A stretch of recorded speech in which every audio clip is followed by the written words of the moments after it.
Can you check something for me real quick, Dalton? Yeah, what's up? Can you go to my YouTube channel and see if it's fucked up or not? What's your YouTube? I'll just send you a link real quick.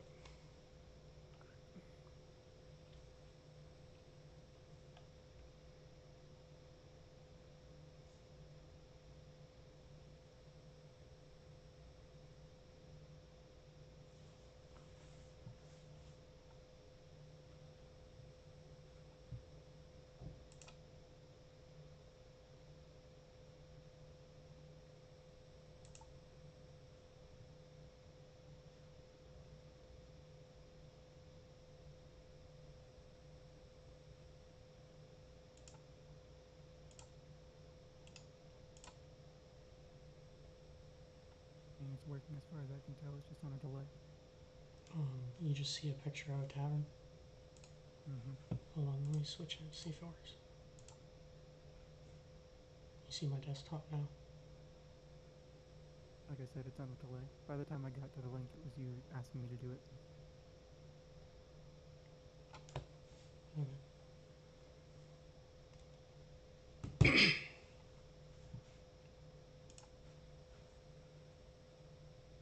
It's usually about a 15 to 20 second delay or so.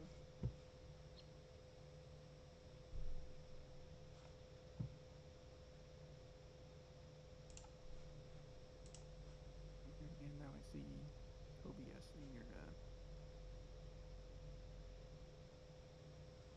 that kind of stuff.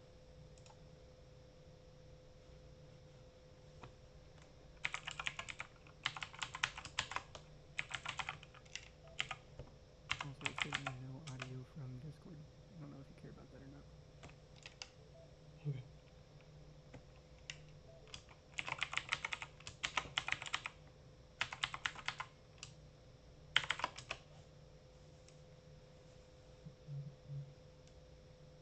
Oh, never mind. Yes, it is.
All right, I'll be right back. All right.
I think we should explore a few.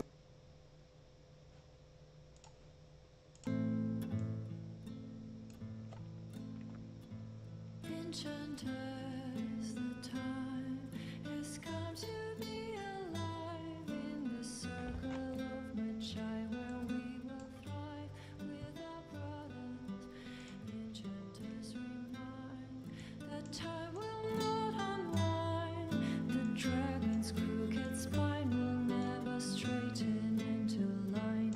What we plead will be a faithful and decree where a man will not retreat from the defeat of his fathers. Enchanters, a time has come for better lines. We will cut this knot of ties, and some may live and some may die. Enchanter, come to me. Enchanter, come to me. Enchanter, come to see. Can you come to see? As you once were blind in the light, now you can sing. In our strength we can rely, in history will not repeat. Enchanter, come to me. Enchanter, come to me. Enchanter, come to see. Can you come to see? As you once were blind in the light, now you can sing. In our strength we can rely, in history will not repeat. Enchanters, the time has come to be alive in the circle of Magi where we will thrive with our brothers. Enchanters remind the time will not unwind. The dragon's crooked spine will never straighten into line. What we plead will be a faithful and decree where a man will not retreat from the defeat of his fathers. Enchanters, a time has come for better lines. We will cut these knotted ties, and some may live and some may die. Enchanter, come to me. Enchanter, come to me.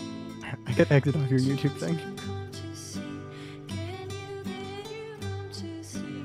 As you once were blind in Yeah. the light, now you can sing. In our strength we can rely, in history will not Now this muted it. Enchanter, come to me. Enchanter, come to me. Enchanter, come to see. Can you come to see? As you once were blind in the light, now you can sing. In our strength we can rely, in history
This is why I say we start at 7:30 so that people actually show up by like 8:30.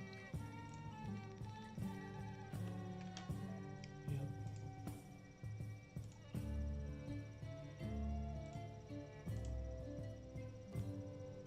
Yumi and Brendan holding down the fort every week at 7:30 though.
Howdy.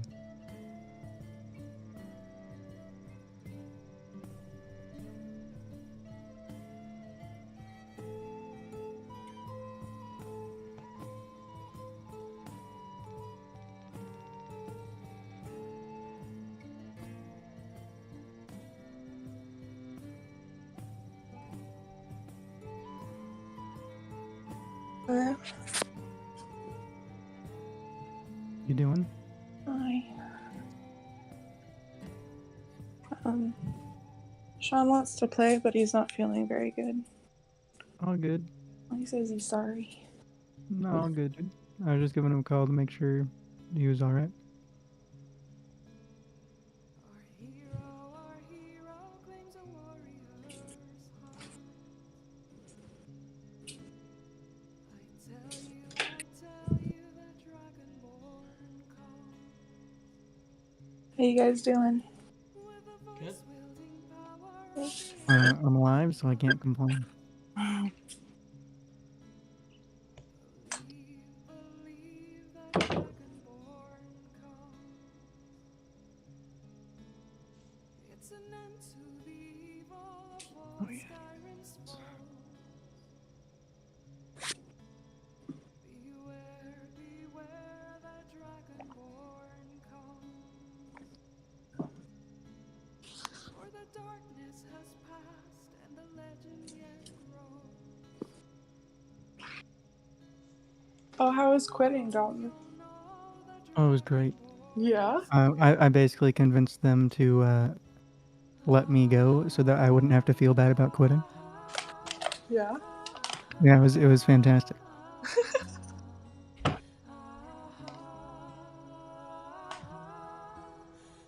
One of the best choices I've ever could have made.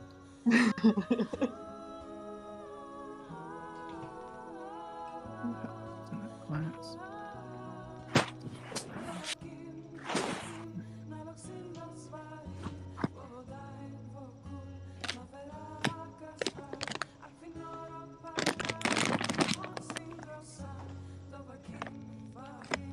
Howdy. Hello. Hey. Hey.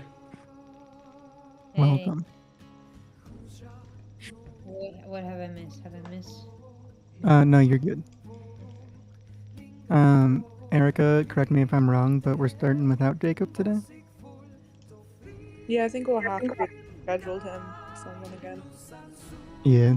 He mentioned something, the way he worded it was weird, but I assumed that, like, he was saying his boss doesn't respect his time. Basically, yeah. Yeah. Accurate. Like, scheduled him some, like, random person at 8 o'clock or something. Mm-hmm. Without talking to him again. Yeah, it seems about right. Pretty par for his boss, so doesn't surprise me anymore. Yeah.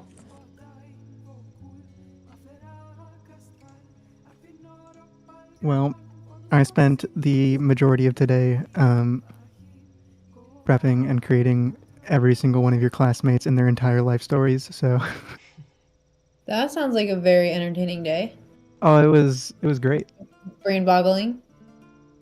Yeah, it's a lot.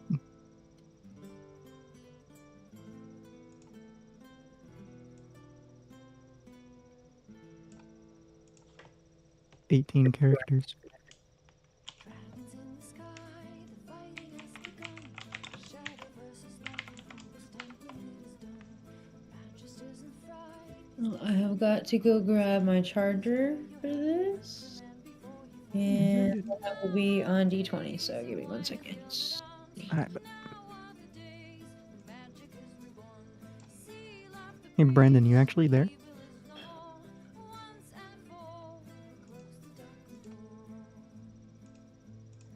Ah. Fair enough. All good.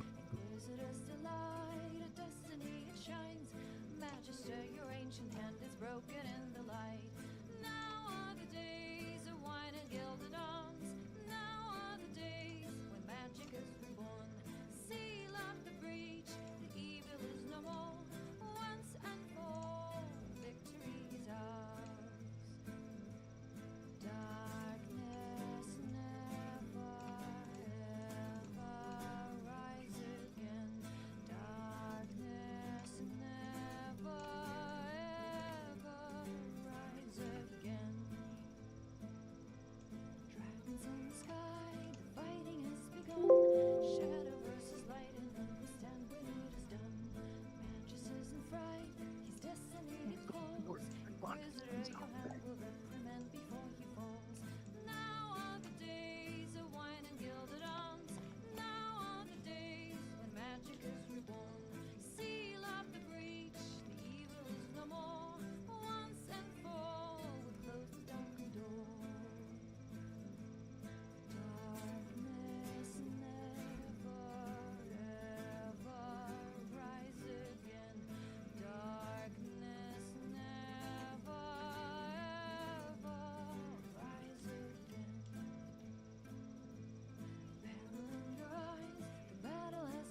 I cannot find the charger for my computer. Shit. Let's do this.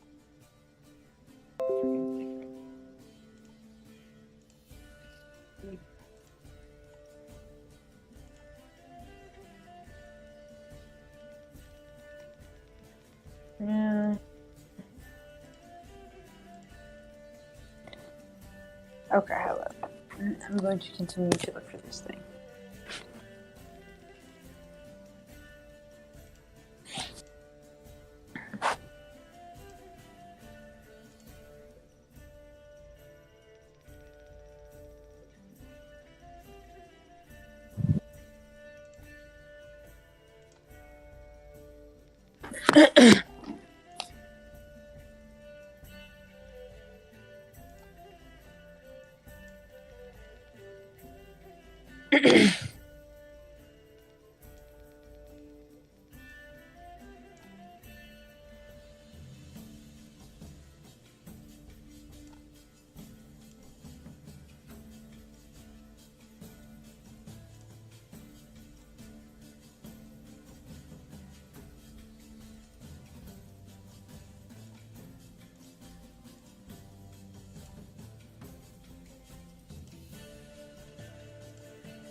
Come on. Okay. My camera being so weird. What's it doing? I just can't get it to not look super dark. It was fine earlier. Like a couple minutes ago.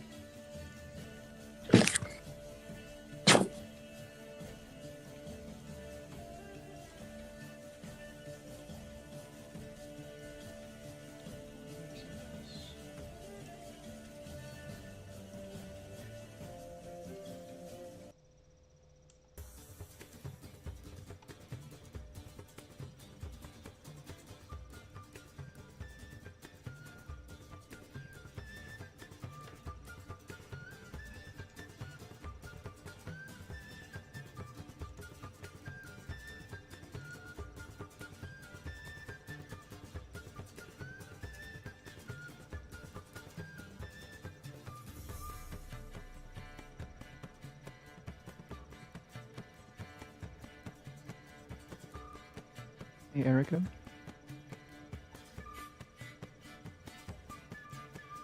Yes, sir. Are you set up in a way that you can see Roll20? I'm not really sure how to do that. Gotcha. Was Jacob and Sean doing it? Yep. What were they doing it on, I guess? I think they'd use it on their computers. I can try to set it up on mine. Okay. I don't know if I'll succeed, but I shall endeavor. Alright.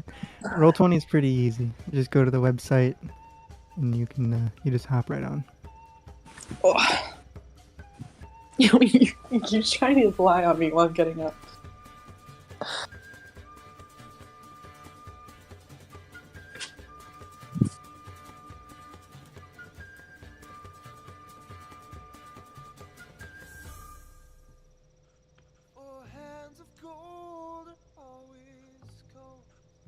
Brendan, are you hopping on Roll20 as well?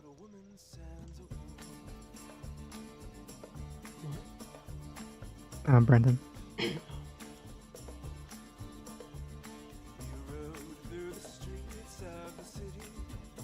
Charge it.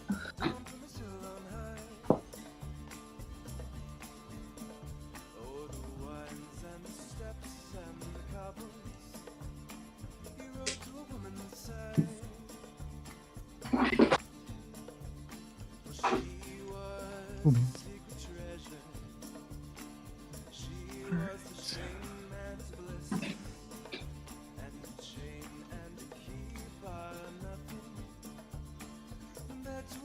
Do you have a screenshot of the starting page on Roll20, or do you just adjust it in Roll20? I adjust it in Roll20 one. Yeah, just use the picture. I mean, I can send you one.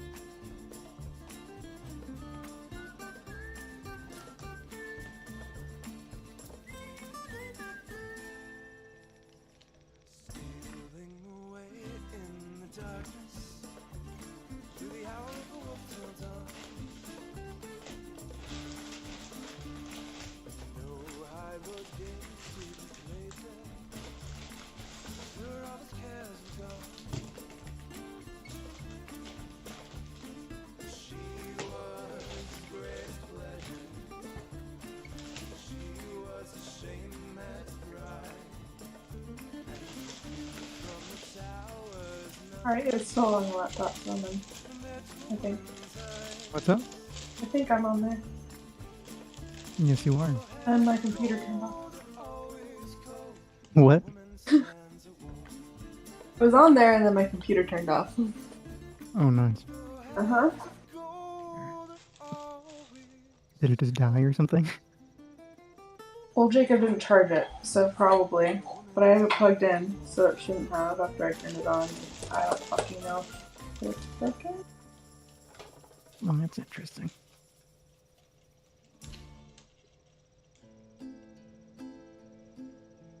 Saber, did you have any luck finding your charger?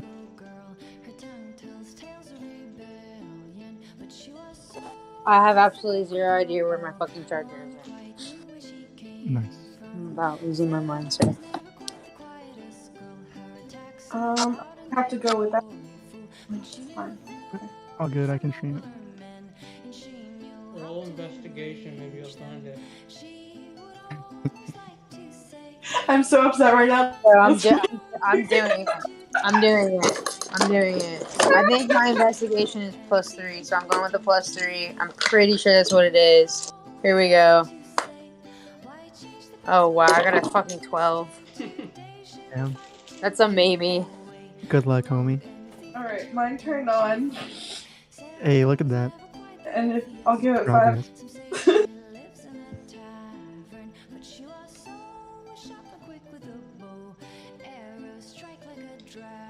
Take a good hard look around your room for your charger. And you just feel like you almost found it, but maybe I'll take longer. Would you like one of your friends to help you?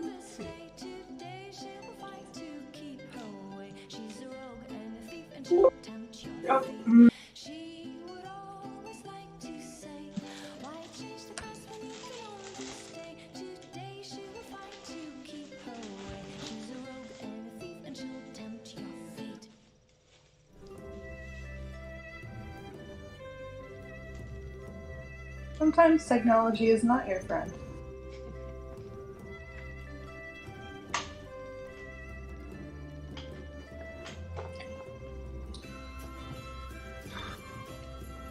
Yo, Saber, what are the chances you left it at work?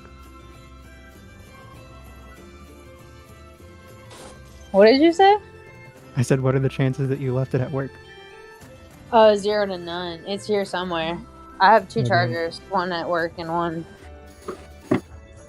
I have one more place to look. I'm gonna go run out to my truck and like see if it's in my truck on that note. But I definitely used the one at the office today. Oh, all good. So yeah, I'll be right back. Ye-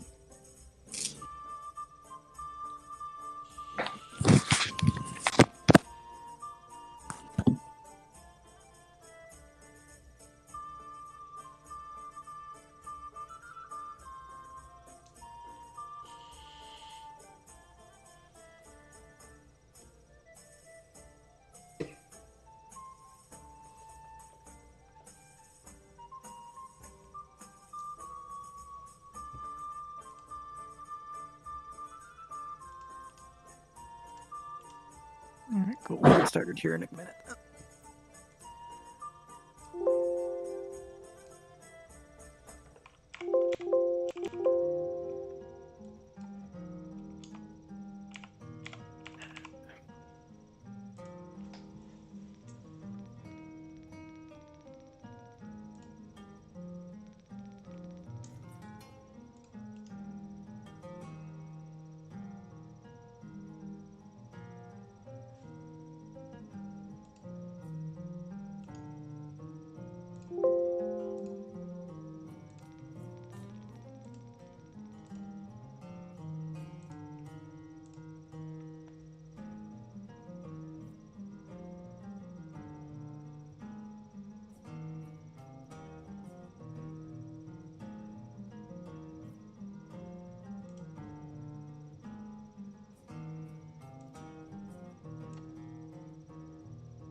one full clusterfuck today.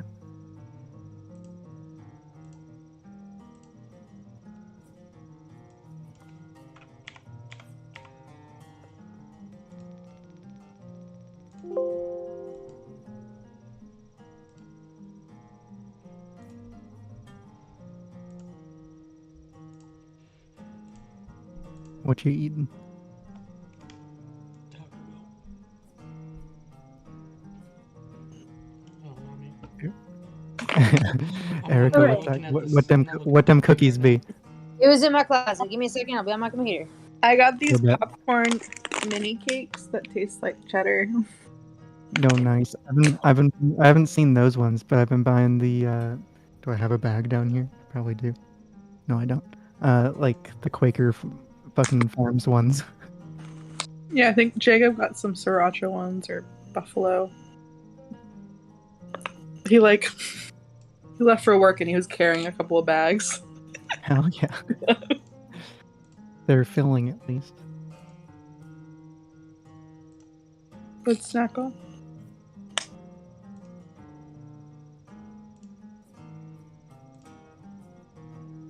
Keeping myself quiet so you wouldn't have to hear me chew.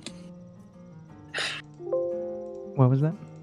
I was keeping myself muted so you guys didn't have to hear me chew the whole time. Oh, you're fine.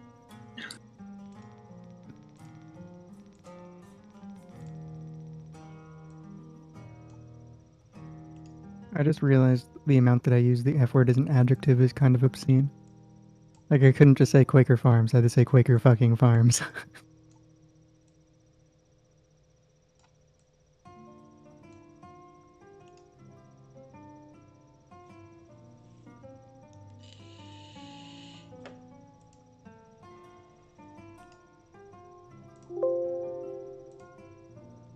I almost got in a car accident on Tyrone or something. And I left Jacob a voice message right afterwards.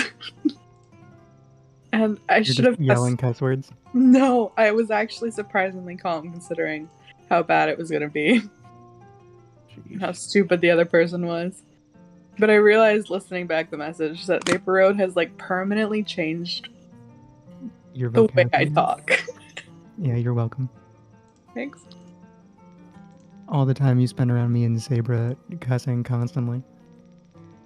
Don't get me wrong, I cussed a lot before you guys. I don't believe it. I did. When I met you, you were just like a sweet little innocent child. That's what everyone thought of me, but I did cuss a lot. You, Erica? Yeah, Yeah. pretty much. I think we should explore. Oh, fucking righty then. When your tone might Who wants to do? and it offers suggestions. Yeah, pretty much. Sweet. Alright, who wants to do last time? We can do a fairly brief last time. We don't need the note. We don't have to go over all the people's names and such.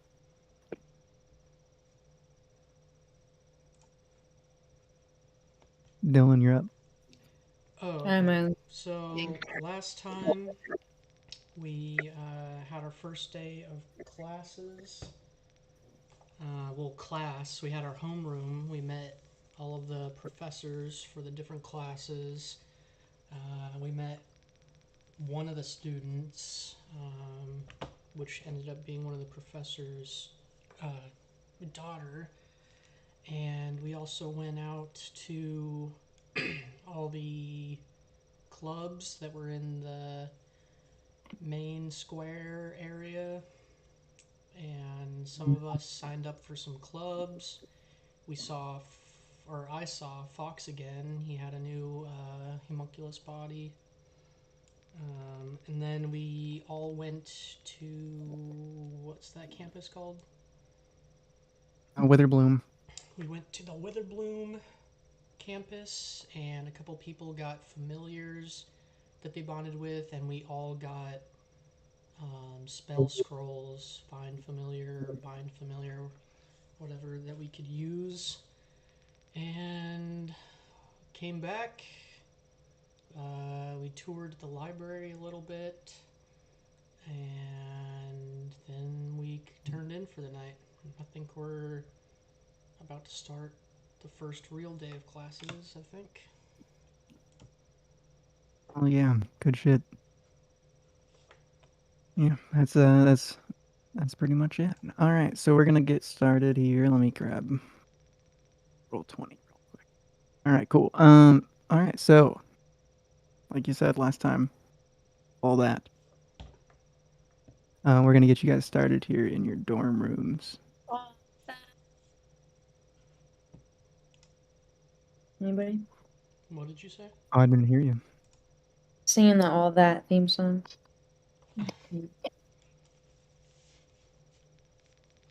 Does Cecil still need healing? I think so. Yeah, I so I think I'll. had came and talked. I would just say I came and talked to you about helping with the necrotic damage from the other day. Okay. I will say any of the healing that you guys needed to get done. In the amount of downtime you had last night, you would have been able to do it. So if anybody needs that, then you're good. You can Okay. just You did it. everybody start today with a long rest. Did you charge me for it? Okay. We're currently at level 8, correct? Correct. I'm being Oh, commonly nice about the healings. Oh, yeah. Also, you're short, so I immediately liked you. oh yeah, you missed that. Her like Short only is an actual understatement. friend. Her only actual friend was a dwarf because the dwarf was shorter than her. Adorable. All right, so yeah, you guys all got home, kind of healed up for the day, talked about whatever you wanted to about your professors and such, and hit the hay early after being told that today would be your first day of actual classes with Professor Onyx. Um,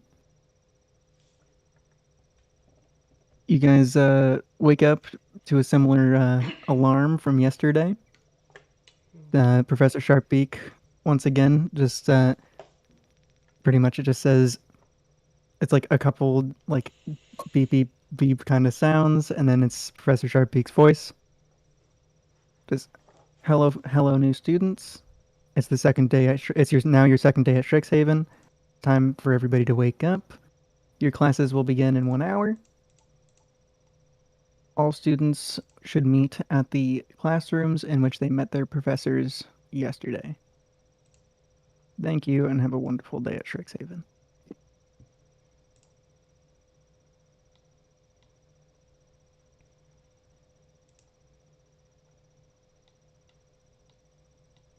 Okay, so I hear that. Pack up all my stuff that it's out on my desk because I don't sleep. Then I'll head up to get breakfast. Get ready, blah blah blah. The message said we had homeroom first. Yeah, it said that all of you should meet for your classes where your homeroom was yesterday, where you met all your professors. Okay, so Okay. I'll just go sit out there and wait for everyone else to get ready. Hell yeah. And was this, Dalton, was this any specific kind of coat that I found from Professor, what was his name? Shiar? PR? Yeah, was it any I particular? don't think you've gotten it identified yet. You got your wand from him identified, not. Oh, actually, did you get that cloak from him or Yeah, from someone else? I'm pretty sure I got it from him. I got 3 things from him. I got I think she did get it from His him. his wand, a cloak, and something else. I don't remember anymore. I gotta find it. But I know that we. It might have been a book.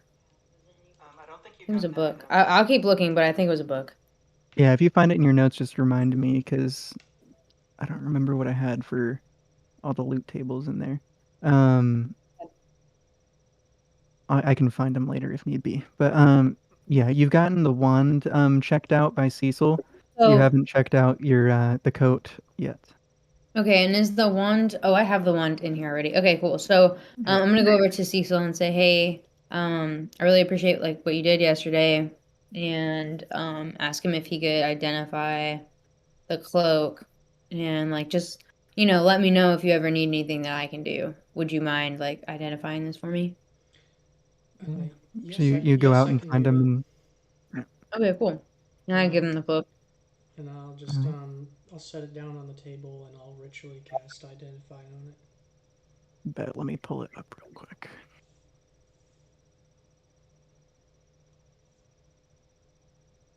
I'll give you all the information you need. I'm gonna.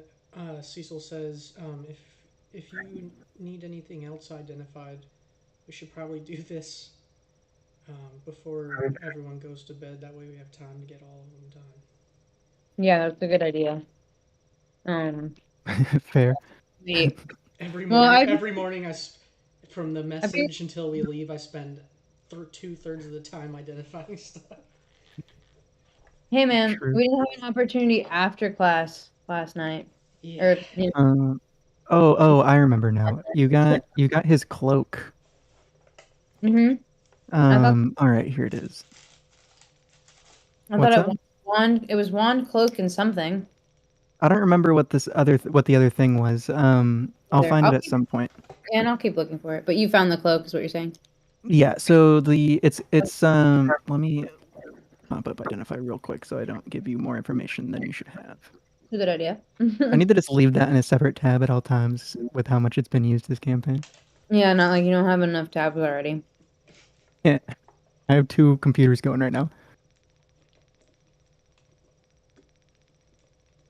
All right. So you get to know So what's up. for my breakfast, I was wondering if I could like try to get the most exorbitantly expensive thing from the tablet.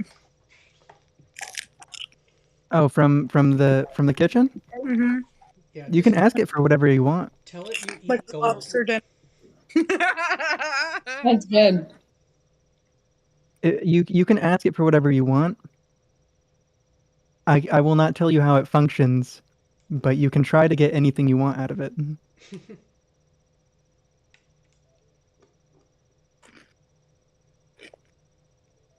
Okay, so the stuff you get to know is what it's called, its properties, how to use it, whether it requires attunement and charges, and then if any spells are affecting it, Or if and the which spell spell's used to created make it. Yeah. Okay, so it's called the Cape of Projection. It's not on D&D Beyond right now, but I'll put it up and I'll put it up later. It's not really a robe. It's more of like a mantle, like cape kind of thing. But it's like it's got like attached like shoulder pauldron kind of attachments that are just like made of the same cloth. So like it's more of a mantle kind of thing, you know. Understood. It's called the Cape of Projection. It was made by a wish spell. A wish spell? Mm-hmm. Like I made a wish, right? Not witch. Yes, like a genie. So it was created by a wish spell? Yes, you get to know if the item was created by a spell, which spell created it. So it was created by a wish spell. There is 16 spells currently affecting it. Jeez. Okay. Go ahead, lay mommy.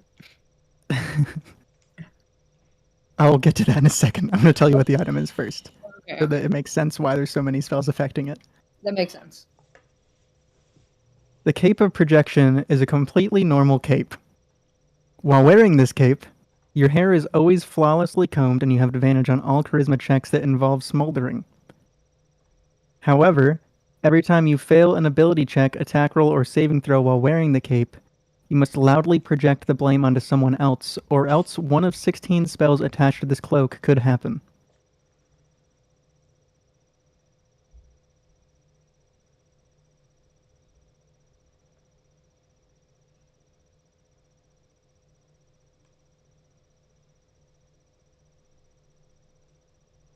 Okay. That is what it is. So can you just send that to me? Because I abbreviated in funny notes, but Does it benefit you in any way, or is it just like? Trying to figure out. So can you send that to me? Because I don't even know if I want to wear this thing. I'll send you what you're allowed to know about it. Okay, cool. Yeah, that's all I mean. Yeah. So here you go. You can have this text in the image, but you can't have any of the table on the spells. Fair enough.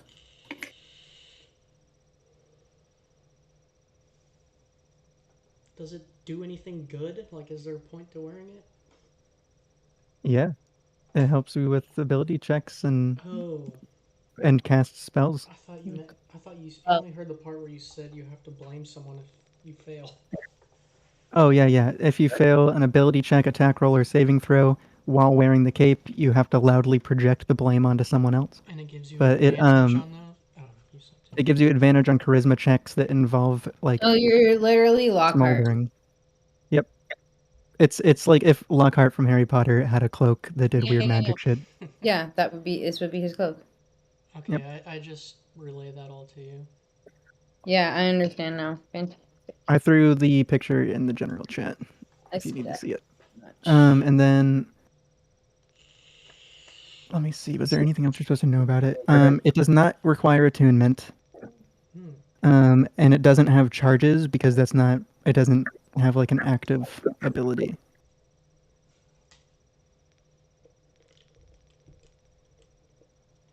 It is just an item that does things. It's like a passive. Like most of the time, if items are just a passive trait, they don't have any charges attached to them. Like when you have like the wand you got last session, the wand of fear, stuff like that has charges attached to it because you actively are using it to do something. But yeah. All right. So Erica, Alara, you're gonna attempt to get something out of the kitchen. All right.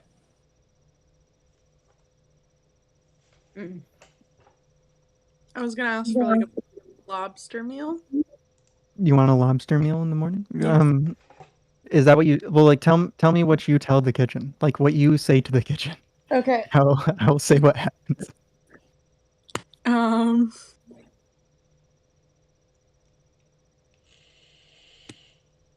Why can I? Like a plate of lobster and a side of gold, please. I love it. But I still want to get fat. Like if it doesn't work, I still want food. Okay. So you say a lobster and a side of gold, please. You get a fully cooked. So a plate appears in front of you. It has a fully cooked lobster, like an entire lobster. And on the plate is a couple decoration flakes of 24 karat gold that they use at restaurants. I'll take it. That's sick. If you do that for 4 years and you collect them all, maybe you'll get 2 pieces of gold. In a jar. Hi, Jacob. What's up? Hey. Olara just tried to swindle the kitchen. Was it swindling? Just asking? So okay, it's so you get your studying. We're learning how the Yeah, magic fair. works. the note on your plate, because there's a note attached to the plate every time. It says lobster in the morning, odd choice, the kitchen. Like as if the kitchen is the name attached to it. Yo, we gotta like rip the cabinets off the wall and check behind it. There's some dude living in the wall putting out food. Little food gremlin. Little food goblin or some shit. There's a little Cecil living in the cabinet, just popping food out. That would be weird. You would fit in it, is all I'm saying. Oh yeah, like when I was fully standing up under a table. Yep. Yes. Fully standing up under a table. That's small. Cecil would fit underneath my desk, just fully standing. It's about 3 feet. Like more than that. But yeah, you guys just chowing some. Olara has a full lobster in front of her, You two spend some time figuring out the cape of projection.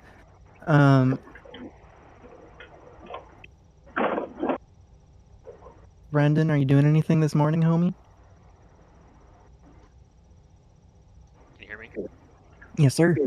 I'm shoving 2 bananas into my face as fast as I can. At the Word. same time, or like you one after each other? Roughly the same time. Roughly the same time. Bet. Yeah. So, Of course. I mean, you don't even have to ask the kitchen. There is always fruit and vegetables on the counter. It's Yeah, the and I most swipe the them most out of the bowl efficient like way. I swipe them out of the bowl like I'm stealing them. Hell yeah. So you just crush down some fucking bananas real quick. Hell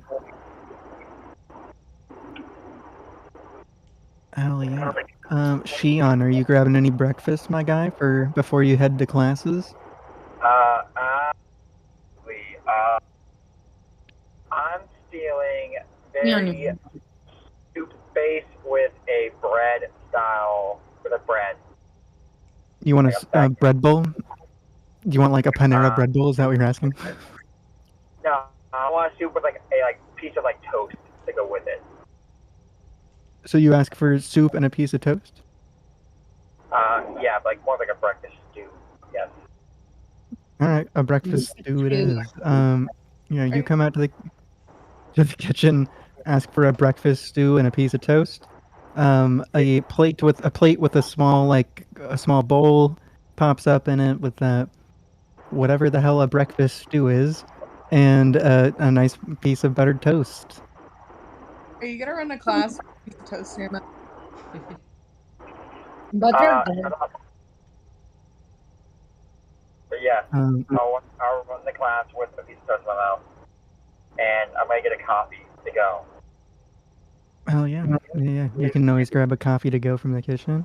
By the way, your plate, when you ask for it, the note attached to it just says, "Enjoy your food. Thanks for using the kitchen," and then it's signed the kitchen.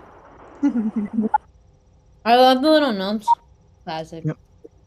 Little notes. I say thank you. Oh yeah. And I throw the note away, I guess. I don't have to. Yeah, that's hold fine. on to this. No, you don't have to hold on to it. Yeah, you guys have breakfast. You identify an item. It starts getting pretty. What's up? Oh, I'm sorry. what's I up, was just Dalton? telling her how lucky she is because she's. I'm so full. I can't finish this steak. So. Oh dang, dog getting some steak. All right. Yeah. Yeah. So you guys finish breakfast. Kind of grab whatever stuff you're doing for identifying the cape, stuff like that. Is there anything else you guys are trying to get done before you head off to class? Nope. Nope. All right. When's the last time I baked? I would just assume that's part of like your morning if you want it to be. Like you were the last person out of your room. Maybe the reason you're the last person to the kitchen is because of that. If you wanted it to be. Yeah. Yeah. So you've bathed and gotten ready for school and such. All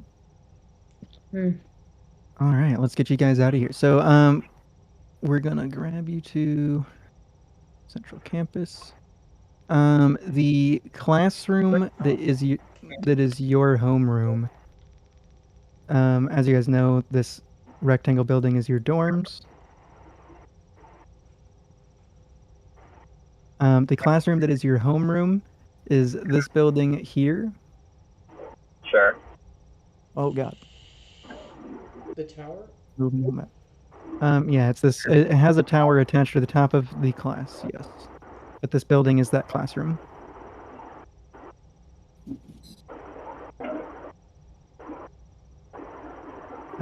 So you guys can head that way, or do anything you'd like to on the way. Oh yeah. We don't really have time, do we? I mean, not really. Okay. You guys kind of did your thing. Takes about, like, if you want to walk from one end of campus to the other end of campus, it takes about 40 minutes, so. Oh, yeah. We're gonna have to... Never mind. You should be good. took you about 30 minutes to do what you're doing this morning.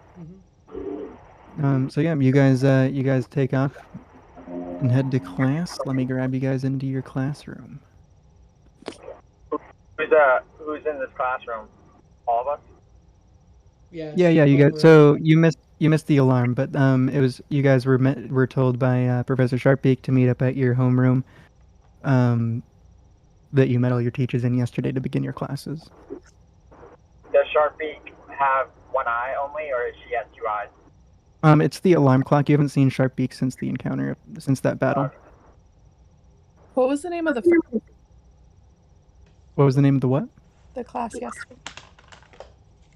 The class yesterday was just your homeroom, and you were brought there just to meet all of your teachers. That wasn't necessarily a class, though. Professor Onyx. She is a Yeah. human. She's your And homeroom she teacher. also teaches magical physiologies.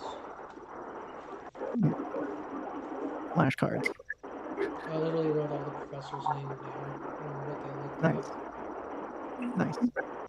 Nice. So yeah, we'll bring you guys over to class.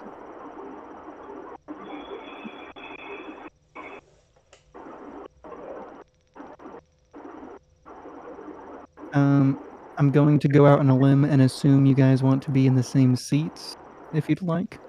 Yeah. Yep. Where's Sean? He's not feeling good, so he's out for today. Dope. He never All booted right. up this morning. Never booted up. Yeah, Crack is doing something else. Cocaine? I don't remember the order in which you guys were sitting yesterday, but we're just gonna go ahead and do this. Weed. Shion was sitting right where you just put her. Yeah, whatever. Yeah. Top We left. all will just sit there. Right aisle. I'm in the center lane. Oh, we were like this because you got a ball thrown at your head, Cecil. Yeah. You attempted to throw something at you. All these Does crazy Cecil people. have like a? Does Cecil have to sit on like a stack of books in order to see above the desk? Yeah, I properly? pull. So literally every time the last time we came in here and this time, I get to my chair, and I pull out a kobold-sized backpack. It's like a little pouch that's attached to my other bag, and I literally pull out like 3 books out of it. 3 big, and I Just set sitting them on down your and sit on top of it. Just sitting on your textbooks. Hell yeah. You have, you have to like climb onto your chair. You have to have like a little stool to go with it too. I don't have He puts a to. book on the ground first. I kind of do Guys. like I kind of do like if you have to get up in a big truck, like I put one foot on the edge of the chair and like climb up. Can I just help you going forward? Are you asking me that? Pick him up and set him in the chair. You want me to just help you get into your chair, Cecil? Or is that like taken away from like your like independence? No, it's fine. If I do need help, I'll ask you. Thank you. Okay. I do love that you, a 28-year-old barbarian, is asking a 25-year-old kobold if they need help getting up into their chair. It's a beautiful thing. But yeah, so you guys arrive at class. You get in. Pretty much all the students are there. A couple make it in right after you. But the vibe is pretty quiet when you arrive, and that's mostly just because as you walk in, it's hard not to notice Professor Onyx just staring out at all the students quietly. So everybody's kind of just walking in and being like, "Okay, this is a little awkward," and kind of just sitting down. After everyone starts to arrive, specifically after this student arrives. Where's he at? Roll 20. Yeah. Was he rolling late? She and this guy get in together. They're pretty much the last two that get in. It's not quite time for class. They roll in. They sit down, and these group of like 6 people back here all start chatting it up, and like at that point, other people start talking. Can I just turn around and glance around the room and vibe check the dude directly behind me? Yeah. Would you like to see what he looks like a little bigger? Yeah, I just want to know who is sitting right behind me. Okay. Yeah, no problem. Hang on. I've got all the students on my laptop. I'm not gonna. I don't say anything to him. I just wanted to look at him and if I can do like I'm just giving you insight vibe, or getting you. something. Yeah, I gotta pull. I have whole stat blocks and life stories for every character, so hang on. And as I'm looking around the room, I just want to see if anyone's like mad dogging us or anything. At this point, like when you arrived, there's probably a couple people that shot you glances. But at this point, like I said, after these 2 students kind of arrived, and all like these 6 students back here started talking to each other, everybody's kind of just talking to the people next to them. It's kind of like everyone was being quiet because of Professor Onyx, and then they started talking. So if they're talking, maybe we don't get in trouble for talking, kind of thing. Like, but yeah, if you want to vibe check this dude behind you, yeah, just roll an insight check for me. All you can really tell is like obviously everyone in here is a first year student. You can tell that he's an elf of some sorts. 14. 14. What are you trying to figure out? Just his general vibes? Yeah, like, is he, like, what kind of emotion is he showing? Is it just, like the rest of us sitting there waiting, or is he, like, a fucking evil stare in his eyeballs? I don't know. Is this guy Debbie Downer, or is he a fucking Chad? And when I turn back around looking at the professor, is he gonna fucking throw a dagger at the back of my head? So if you go to check him out, just kind of like a quick glance, little like figure out what this dude's vibe is. As far as you can tell, like right now he's got a book in his hands. It's called Dragons and the it's called Advanced Literature about the Dragons of Arcavios.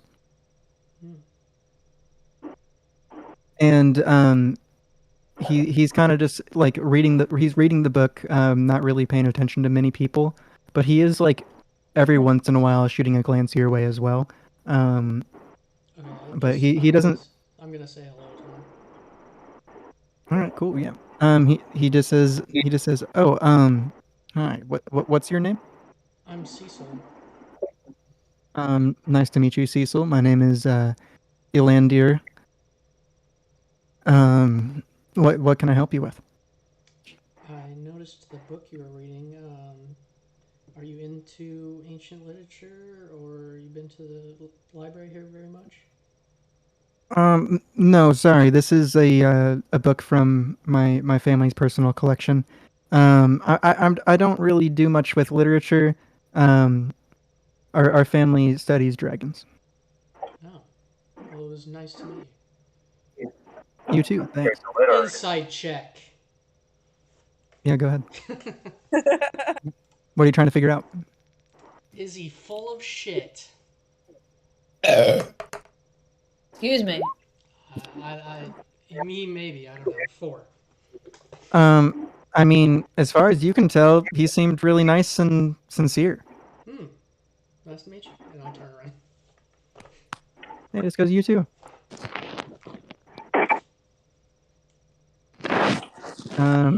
Yeah, you. What's up?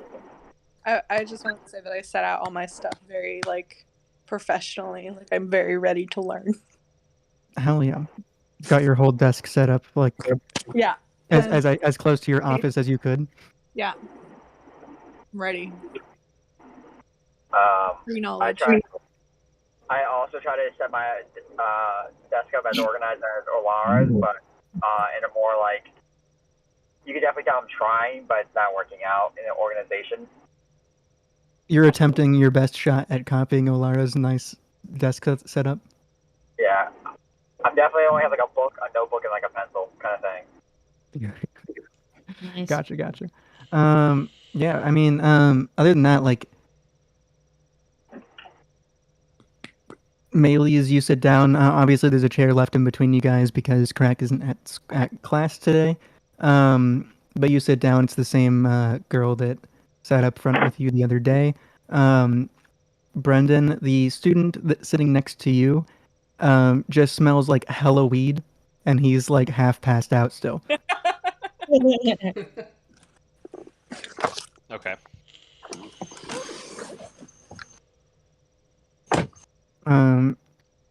Unless anybody wants to check out any of the other students in class, we can get going. The ones sitting next to the guy I talked to, are they look the same, or are they the one picture they share?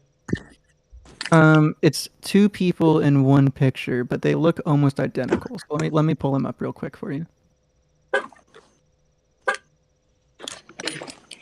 Turn off your phone. There you go. Can you Like the biggest lower it difference more? is that. What's up? Can you center it up more?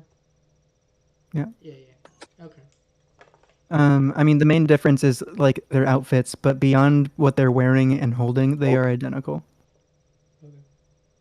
And they're what are those called? Tieflings. Tieflings.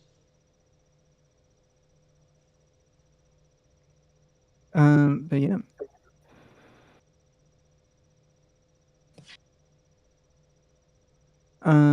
Sorry, like adjusting people in chairs for no reason.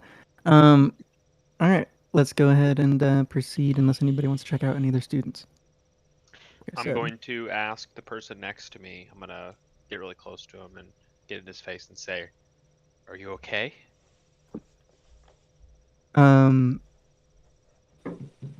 He just looks at you and goes, "What do you mean, man?" Do you need my help? You look like you're hurt. I'm just a little high, brother. You're at the same elevation that I am. I don't understand. Oh. Good. Got you. Hold down. Come here. I took I smoked some stuff, some good stuff, and it elevates my mood. I didn't mean like I'm high as in like I'm higher up than you. I just meant I'm elevated, if you get what I mean, bro. You did not just plug your vape store in there. I didn't mean to. I must be honest with you. I don't understand what you mean. He goes, "Oh, gotcha," and he reaches into his little pouch and hands you a little like bag, and says, "Oh, hang on a sec," and then he reaches in again and pulls out a like small wooden pipe and hands it to you, and he goes, "All right, man, it's gonna blow your mind. Just take a little bit of that, put it into the wood pipe, and then you're just gonna. Do you know what smoke like? Are you aware of pipe weed?" No, but we used to inhale medicinal herbs with my tribe to gain the benefits and increase our immunity. Okay. Damn, like that sounds like fun. Yeah, do that. Do that with this. You're gonna just a little bit of it at a time in the pipe. You can also be elevated. Oh, so this land's medicinal herbs. They're about to light a joint. These are actually herbs from my homeland. I grow them personally in my dorms here. So you are an arbiter of my destiny. I put my hand on his shoulder. He goes, "Destiny, hell yeah, man." So I start taking it out of the bag and putting it in the wrong end of the pipe. He goes, "Oh, hang on, man. I got you." And he like shows you how to do it. Okay, how do I do this now? Oh, you're gonna want to wait until after class, man. We're not allowed to do this while we're in class. Does this class have special herbs?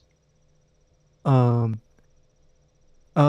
this one, but did you sign up for the botany class? I'm in that one too. I can teach you all about it.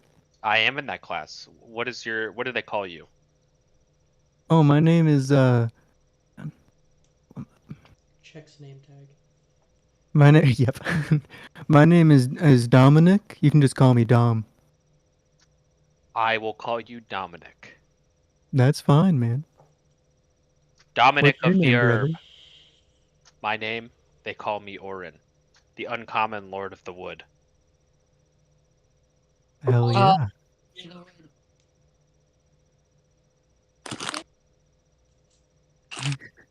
He just goes. He's just like, hell yeah, brother.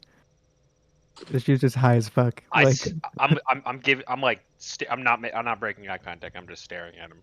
he's just literally like bobbing his head, like smiling, and then like you're just staring at this dude. He's just bobbing his head, smiling for a while.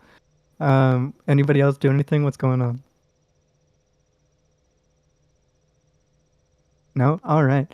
Yeah, you stare at this guy for like a fucking minute straight, and he's just shaking his head, like bobbing his head at you. And then you hear Professor Onyx says, "All right. Well, I was given it a couple of minutes just in case our last student arrived, but let's go ahead and get started with class." She looks at all of you and she goes, "I think introductions are in order," and she grabs the little book off her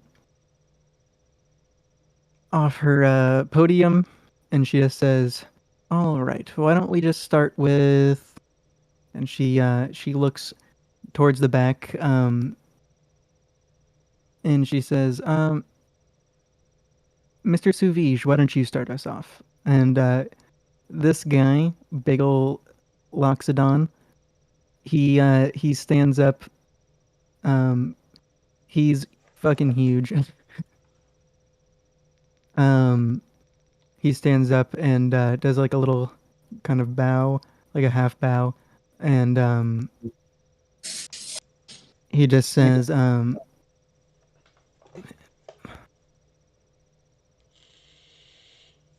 he goes, "My name is Berum Souvige, and I'm a Loxodon from the plane of Rampit. Nice to meet you all." And he sits back down. And he just goes, "All right, let's just continue down the rows." And it goes on. I'm just gonna quick go by everybody. You don't, because unless you want to know more about them, we're just gonna go character by character. This girl stands up. She says, "Hello, everyone. My name is Mina Lee." This guy introduces himself as well. His name is Borg Durlong. He's an orc. Then it gets to Orin. So is it like he's asking each person, or he's just going down the line? Professor Onyx is just going down the line essentially. Okay, it gets to me, and I just stare at him. She looks at you and she goes, "Orin, could you please introduce yourself to the class?" You already know my name, Arbiter of Fate. Are you toying with me? Are you testing my mettle? I, of course, know your name, but your mates don't. Would you mind introducing yourself to them? Ah, I understand. I stand up on my chair, and I say, "They call me Orin. I am the uncommon lord of the wood." Then I sit back down. Oh yeah. It gets to Dominic. He doesn't even stand up. He just goes, "Hey everyone, my name is Dominic Paraguan. You can call me Dom. Nice to meet you." And he sits back down. Of course, stoner. What's up? Of course, Dom is the stoner. Yeah, he's also a satyr who's literally holding one of his plants in class. Botany class gonna be lit. Botany class gonna be lit. It gets to the next girl. She introduces herself. She says, "Hello, everyone. My name is Aurora Winterstar." And gives the next person. Just goes in front of her. Introduces this first Owlin introduces themselves as Shuvadshri Glintmantle. You know me, ridiculous names all day. Great name. The next, which one?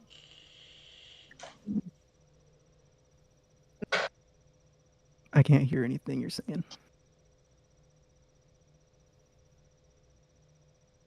Can anyone hear No. Saber? Popped in a little bit.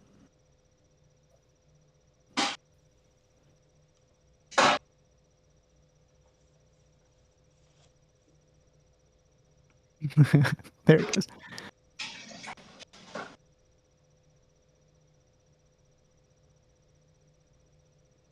Resetting Discord. What was the last person's name? The first Owlin or the girl behind her? After Dom. This one or this one? After Dominic, her name is Aurora Winterstar. Okay. And then the one after that was. Shuvatri. Can What's you that? blow hers up? I can't really tell what she looks The like. Owlin? Yeah.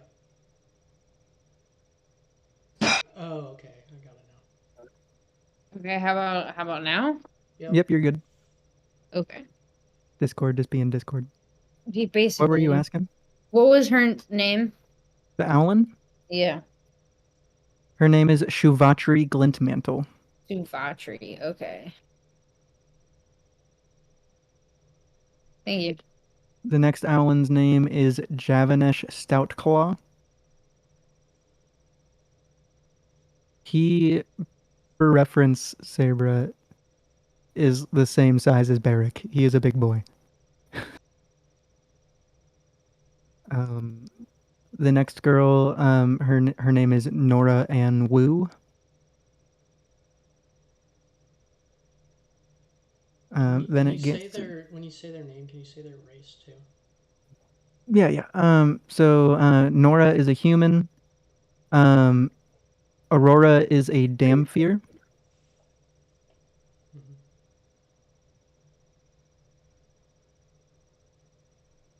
Next we got Arabelle D'Ather. That she's a human. So this one. Next one is Xanther Bowen. He is a fire genasi.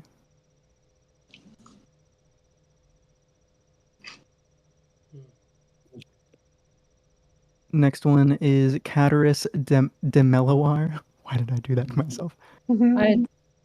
Dalton. Did only the first guy say where he's from, or are they all saying it? They just saying their name. So anyone who's not from Strixhaven, I will tell you, and unless they kept it to themselves. Not everyone is saying it. Okay. So the people, I'll go back through real quick. The entire back row, except for Dominic and the Loxodon, are from Strixhaven, or from Arcavios. Dominic is from a plane from a plane that he did not say. He just also didn't say that they're saying they're from Arcavios. He didn't say where he was from. Okay. The next row, both the Owlins are from Arcavios. Nora Ann Wu is from, let me look real quick where she's from.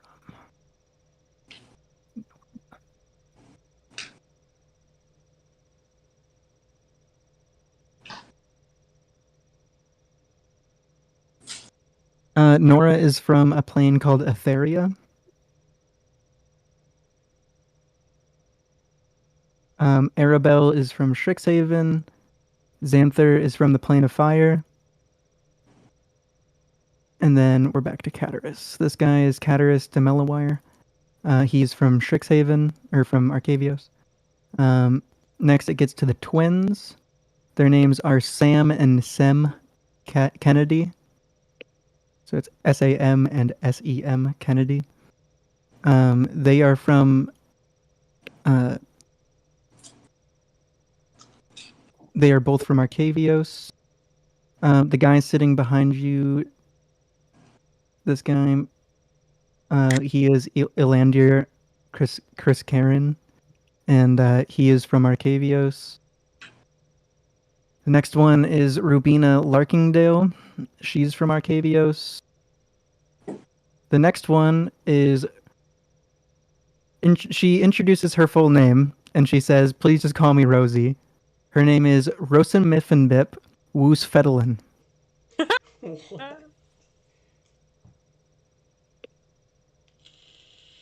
And where is she from, Dalton? She's from Arcavios. Is that her name Okay. and then her scientific name? You said that that's the little one, right? Yep. She's a gnome. Oh yeah, I stopped doing races. My bad. I'll go. Fuck. All right. This guy, Cataris. He is an elf. Both of the twins are both brain dying. Tieflings?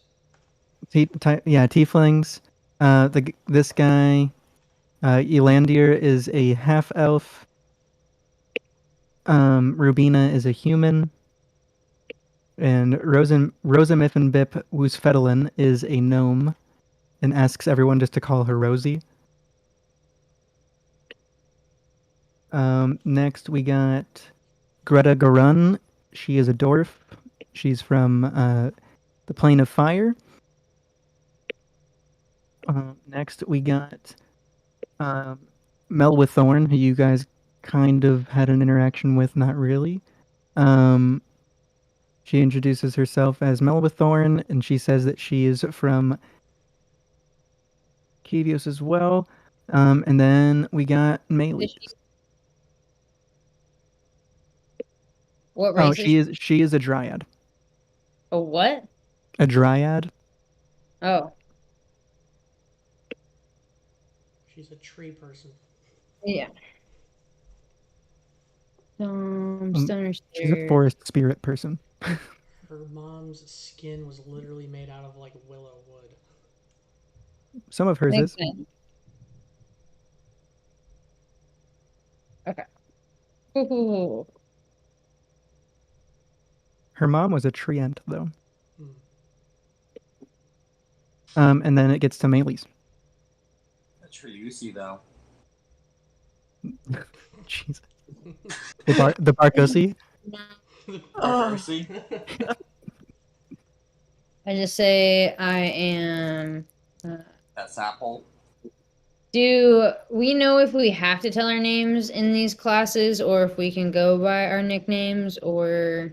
As far as you can tell, everyone in this room has used their name. But I mean, you personally have been given advice not to, so feel free to introduce yourself as whatever you want. Okay. Yeah.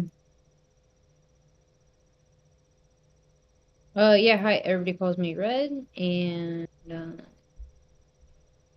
I am obviously an Outland, and excited to be here. And I say that a lot more confidently than I just did, because I was trying to make that up as I go along. Do you tell them where you're from or not? Yeah. So I say, yeah, hi, fuck. Hi, everybody calls me Red. I'm really excited to be here. I'm obviously an Owlin, and I am from the Caraxes plane. Oh yeah, Cecil. I stand up on my books, on my chair, and look around, and I say, "My name is Cecil, and I am also from the Plane of Fire," and I eyeball the other two.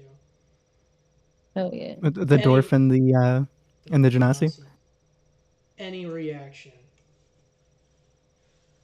I mean, give me an insight check. Hang on, where's my dice? 22. You got a 22? Fuck. Yep.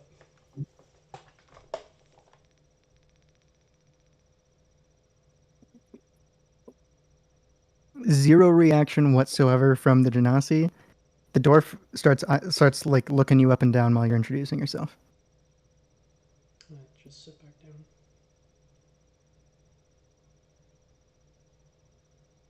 down. Shion. So I stand up and kind of nervously I'm like, I'm Shion Tarfu. I am from Shatara, in a small village called Materia. And like most materia girls, I hate you. I was bored for combat almost, and just keep going on, kind of give like my backstory a little bit. Oh, she will not interrupt you if you just keep going. And I kind of Students keep. are allowed to say whatever they want. Okay. You just don't stop? I just kind of don't stop until like I get like some sort of like. I just poke her in the leg after like 2 minutes straight. Yeah. You just let off like a whole bunch of your story. Like Yeah. your name is Shion, where you're from, who your people are, that you're the chieftain's daughter. Like Yeah. This And one like time. and like just like a subtle bit of like family. tell them about your brother and sister. Yeah. And, like how cool like my brother is, and like how close me and my sister are, and how like it was kind of weird that I got picked to be here, and and I thought my sister was gonna get it, and I don't know Cecil starts poking you. And I look forward to getting to know everyone here, and I pass on, and I look over at Olara. Yeah, Lara, you're up. All right.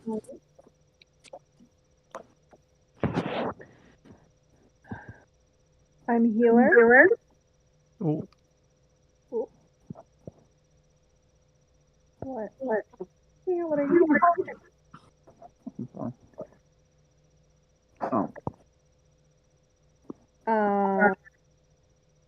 I own a clinic on Alpha. And then I said, don't. hell yeah.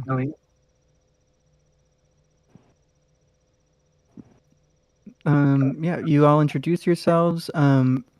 Professor Onyx says, all right, well done, everybody. I didn't really fully introduce myself yesterday. My name is Professor Onyx. I'm the newest professor at Strixhaven. That being said, I attended Strixhaven 312 years ago. And I look forward to working with you in my classes. She looks to you guys to be no older than like a 30-year-old human. Today we're going to be talking a little bit in homeroom, and then we will be leaving the classroom for our first day of magical physiologies. She looks around and she says, before we begin, is there any questions?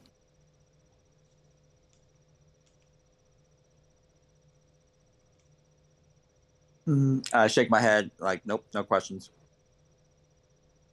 All right, cool. Yeah, she just she goes, okay, wonderful.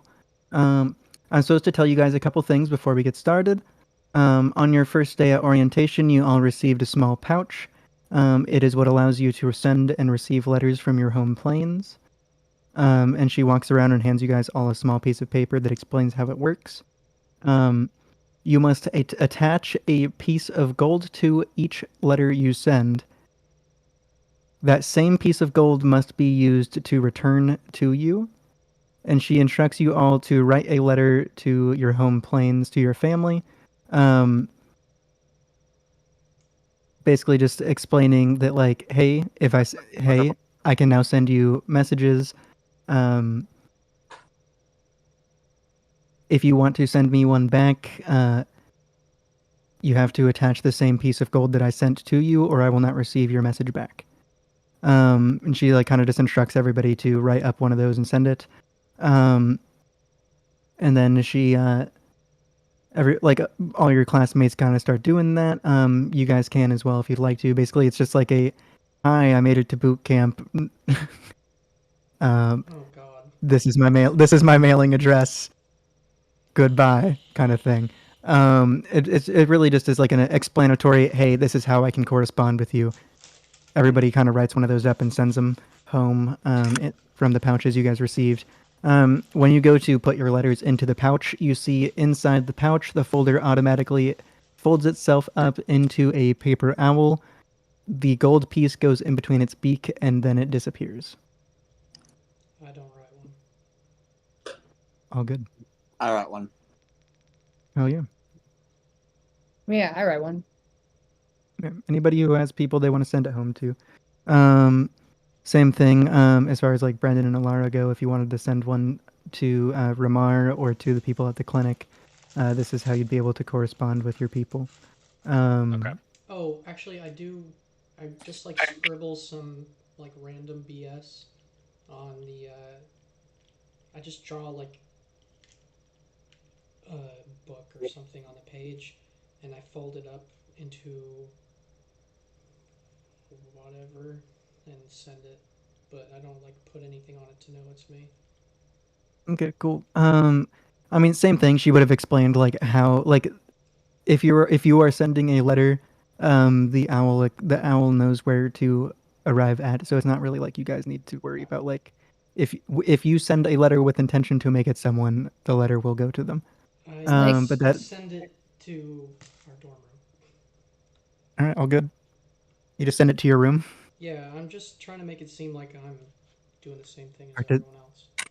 Hell yeah.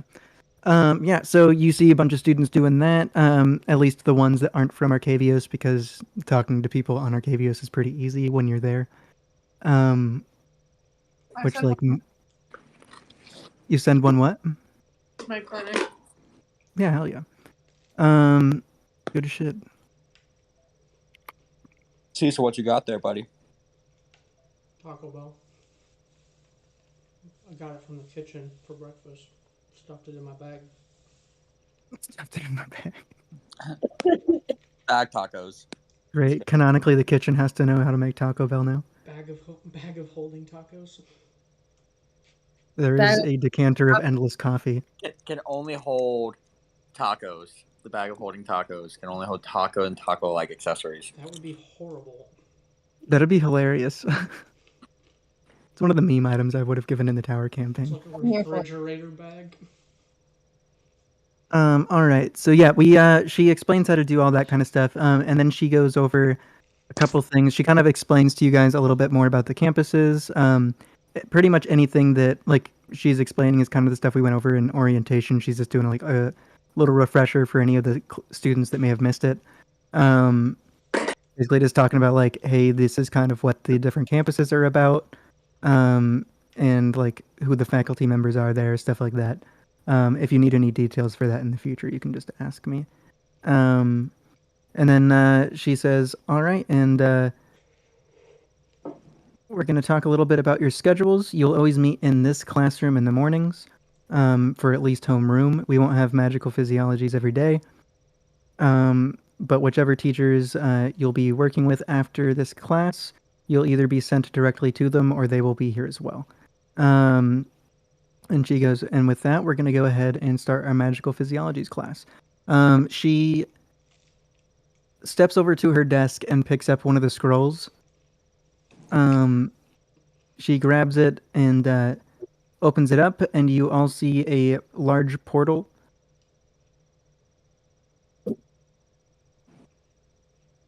That opens up right here next to the stairwell.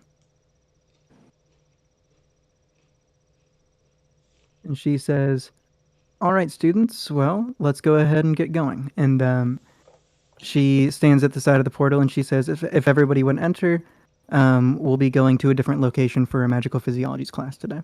You want some trippy shit? About it. I stand up. Do I need my notebook? Are you asking her? Yeah. She says, no, you're welcome to leave any of your materials here at class. I put all my stuff back in my bag, all my books, and jump down. All right, cool. I bring my sword. Yeah. I go. Yeah, you guys and the rest of your classmates all kind of start pretty much just going into that portal, and then let me see. I purposely wait for Alara to do this. I was gonna say I do select not everybody. walk in first. Yeah, I wait for Alara to get ready to go and come with us. And An extremely annoying way to have to. Walking as a group. There we go. I had to move the map so that I could select all of the tokens. All right. Yeah. So everybody enters this portal, and then you all pop up. That.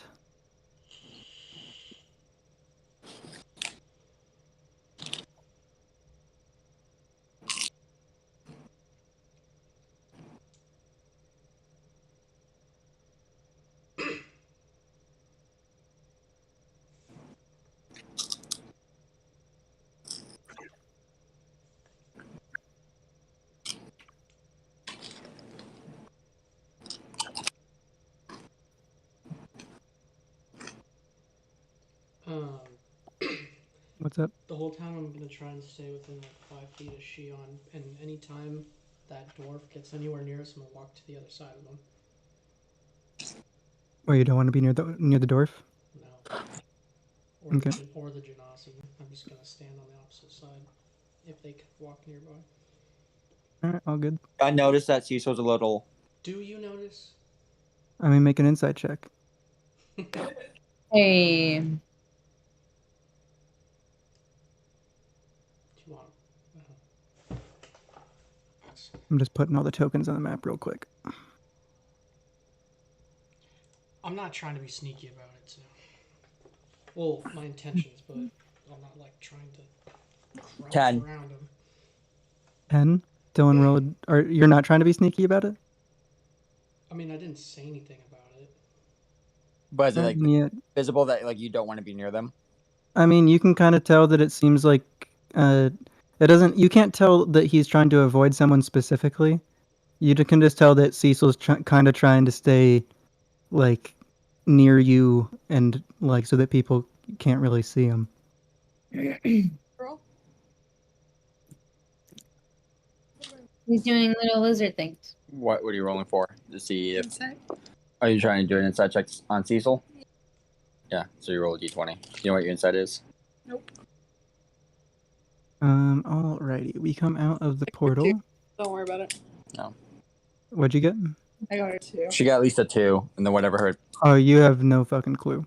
Okay, so you notice that I'm sticking next to you, and sometimes some of the students pass, and I just switch which side I'm standing on next to you. So you guys all come out of this portal, and you are in a swamp near the Witherbloom campus. Okay. And Professor Onyx comes through the portal. She steps out and she goes, "All right, students, today we're going to be checking out a couple of the beasts that live in the Sedgemoor swamp. Let me pull that up real quick.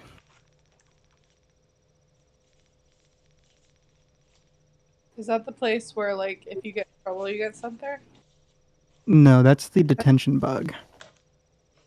This is Sedgemoor Swamp. Well, everything has such a weird fantasy name, and it's just detention bog. It's like Mount Doom in Lord of the Rings. Right. All of the most ridiculous shit ever.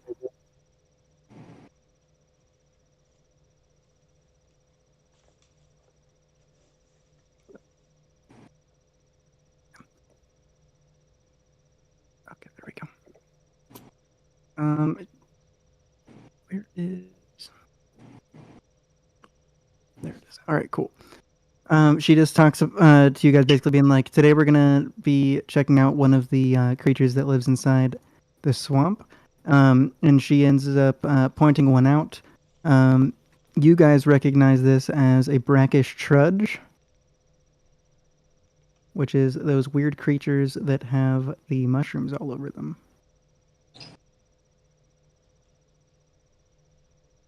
Have the fungus living on them is probably a better way to put it. Oh, These guys. yeah. I saw those yesterday.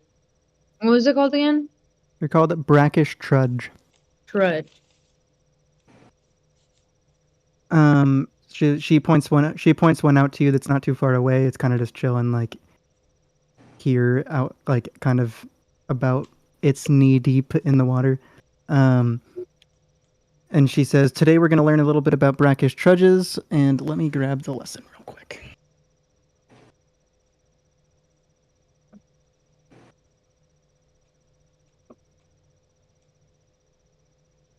Is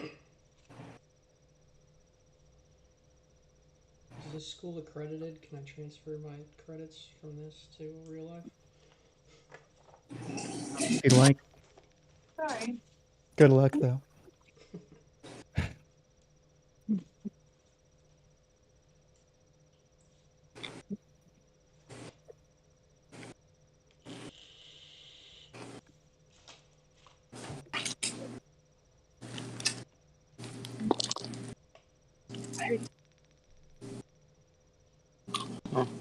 There it is.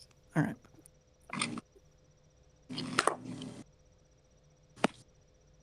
Alrighty, so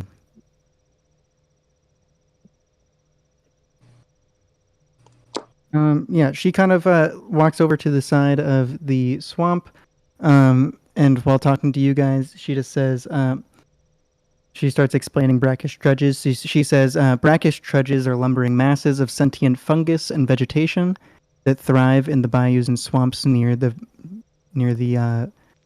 Witherbloom campus. She says they often venture onto the marsh areas to forage for food specifically. And today, that's where we'll be observing them, here in the Sedgewood Marsh, or swamp, whatever you'd like to call it. She says, this time of the year is weaning time for the young, so there's a good chance we'll be able to compare both young and old specimens today. And she just gives everybody a moment to kind of look at the one that's nearby. And then she says,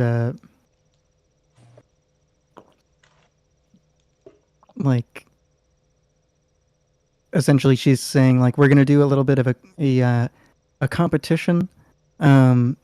She's going to have people kind of group up to figure out what's going on, like to kind of forage and like look around at the brackish trudges. You see her pick up a mushroom near the shoreline, and she says, where is it? She just says, "Oh, look at this! While other animals shed fur or feathers, trudges shed plants and fungi. They're extremely useful in potions and different remedies and poisons, and can reveal a lot about the current health of the animals." She says, "Our assignment of the day will be to retrieve specimens like this that we can take back to study in the classroom." She then says, "The yearlings have a completely different ecosystem on their backs compared to adults. This brackish trudge seems to be particularly docile. If you'd like to stay together and see if you can find any of its sheddings," she says, I'll go check around and see if I can find any of the younger ones." And then she says, "If everybody could try and find one sample of a mushroom or piece of vegetation in Sedgemoor to bring back for today, that would be wonderful." And then you see her kind of walk off this way to look for more brackish trudges. Do members of our group have their familiars with them? Or does any of the class students have familiars following them around? Not that you can tell right now. Funny thing about familiars is that they can be desummoned and summoned whenever you want. Right. But you start to see students kind of break off into groups to start looking around Sedgemoor.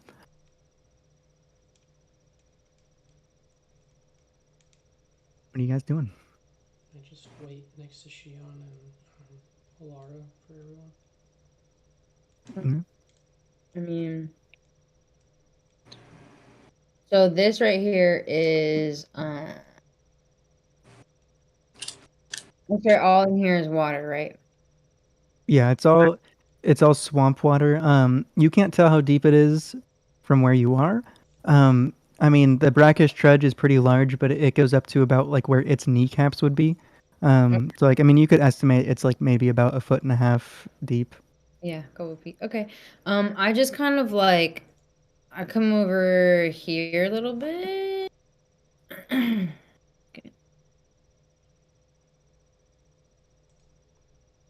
You're trying to go over by your friends? Let me Oh, I don't think you guys have permissions Okay. yet. Hang on. Yeah, Okay. let me do that real quick. It's like it's like not roll 20 now. First, Discord.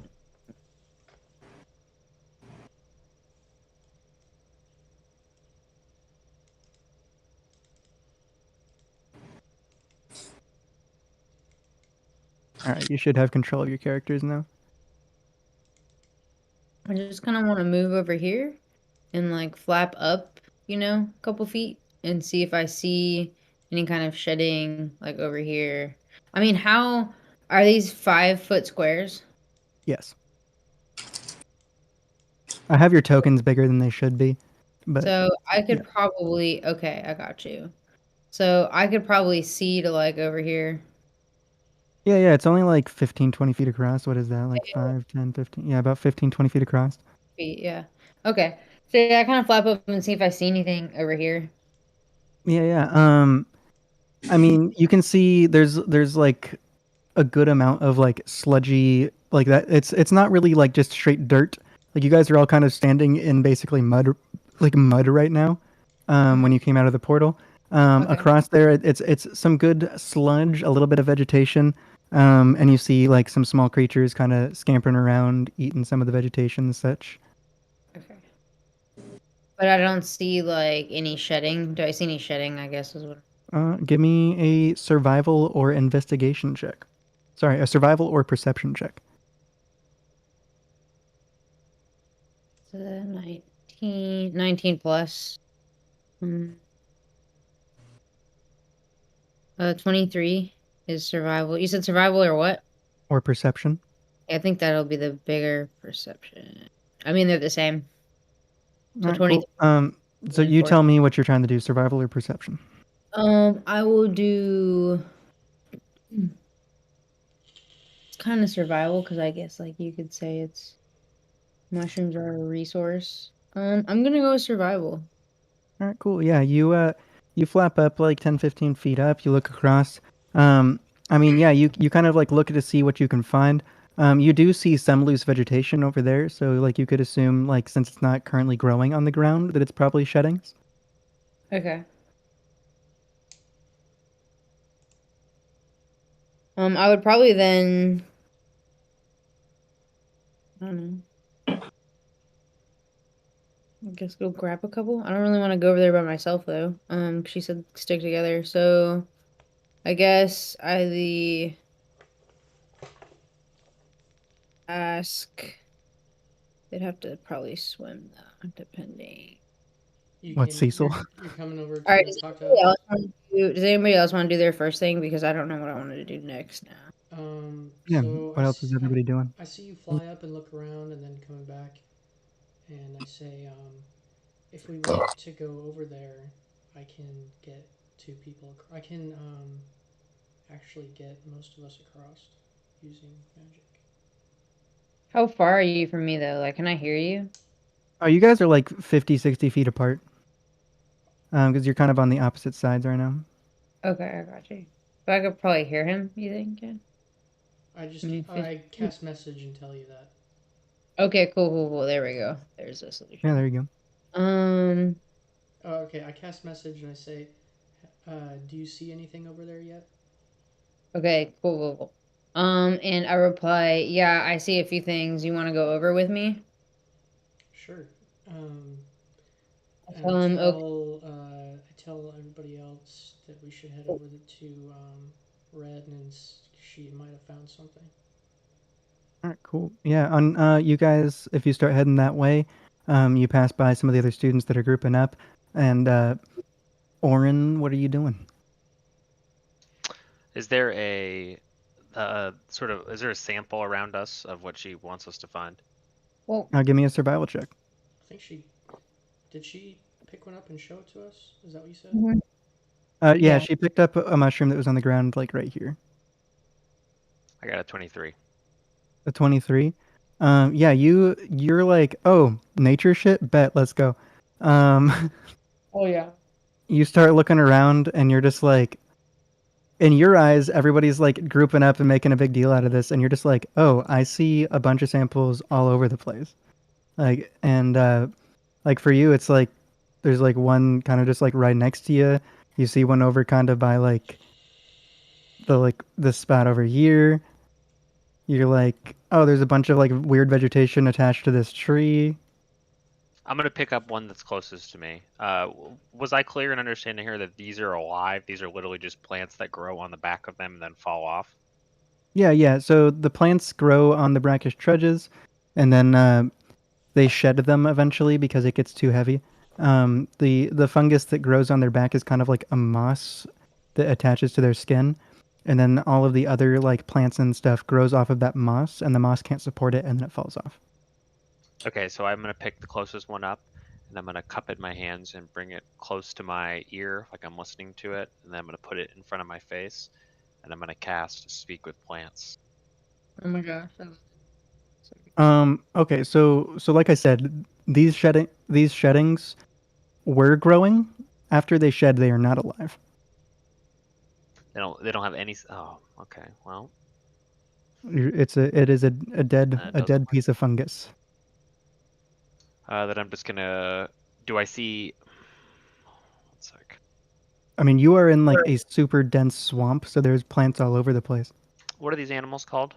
They're called brackish trudges. Then I'm going to cast Locate Plants or Animals and speak the word brackish trudge in my head. Oh, yeah, bet. Okay, so give me a second. What's the range? 5 miles. All right, let me reveal all of them. Flashbang noise.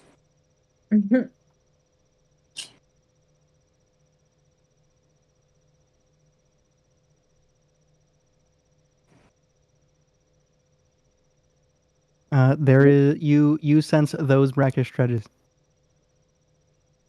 Are we trying to find the trudges or the fallings, the little scraps? The scrap. The sheddings, yeah. So I'm gonna walk up to my. She told you to look for any sheddings or any specimens that you could find around the swamp. They don't have to be sheddings. I'm gonna walk up to my roommates and I'm going to say, I think I know where we could find some. All over here. Do that. Yeah, you guys all kind of meet up. I mean, it's not a long walk. They're all walking past you when you kind of say that. Follow me if you wish to catch a windfall of creatures. Do we know that he's kind of like a foresty boy?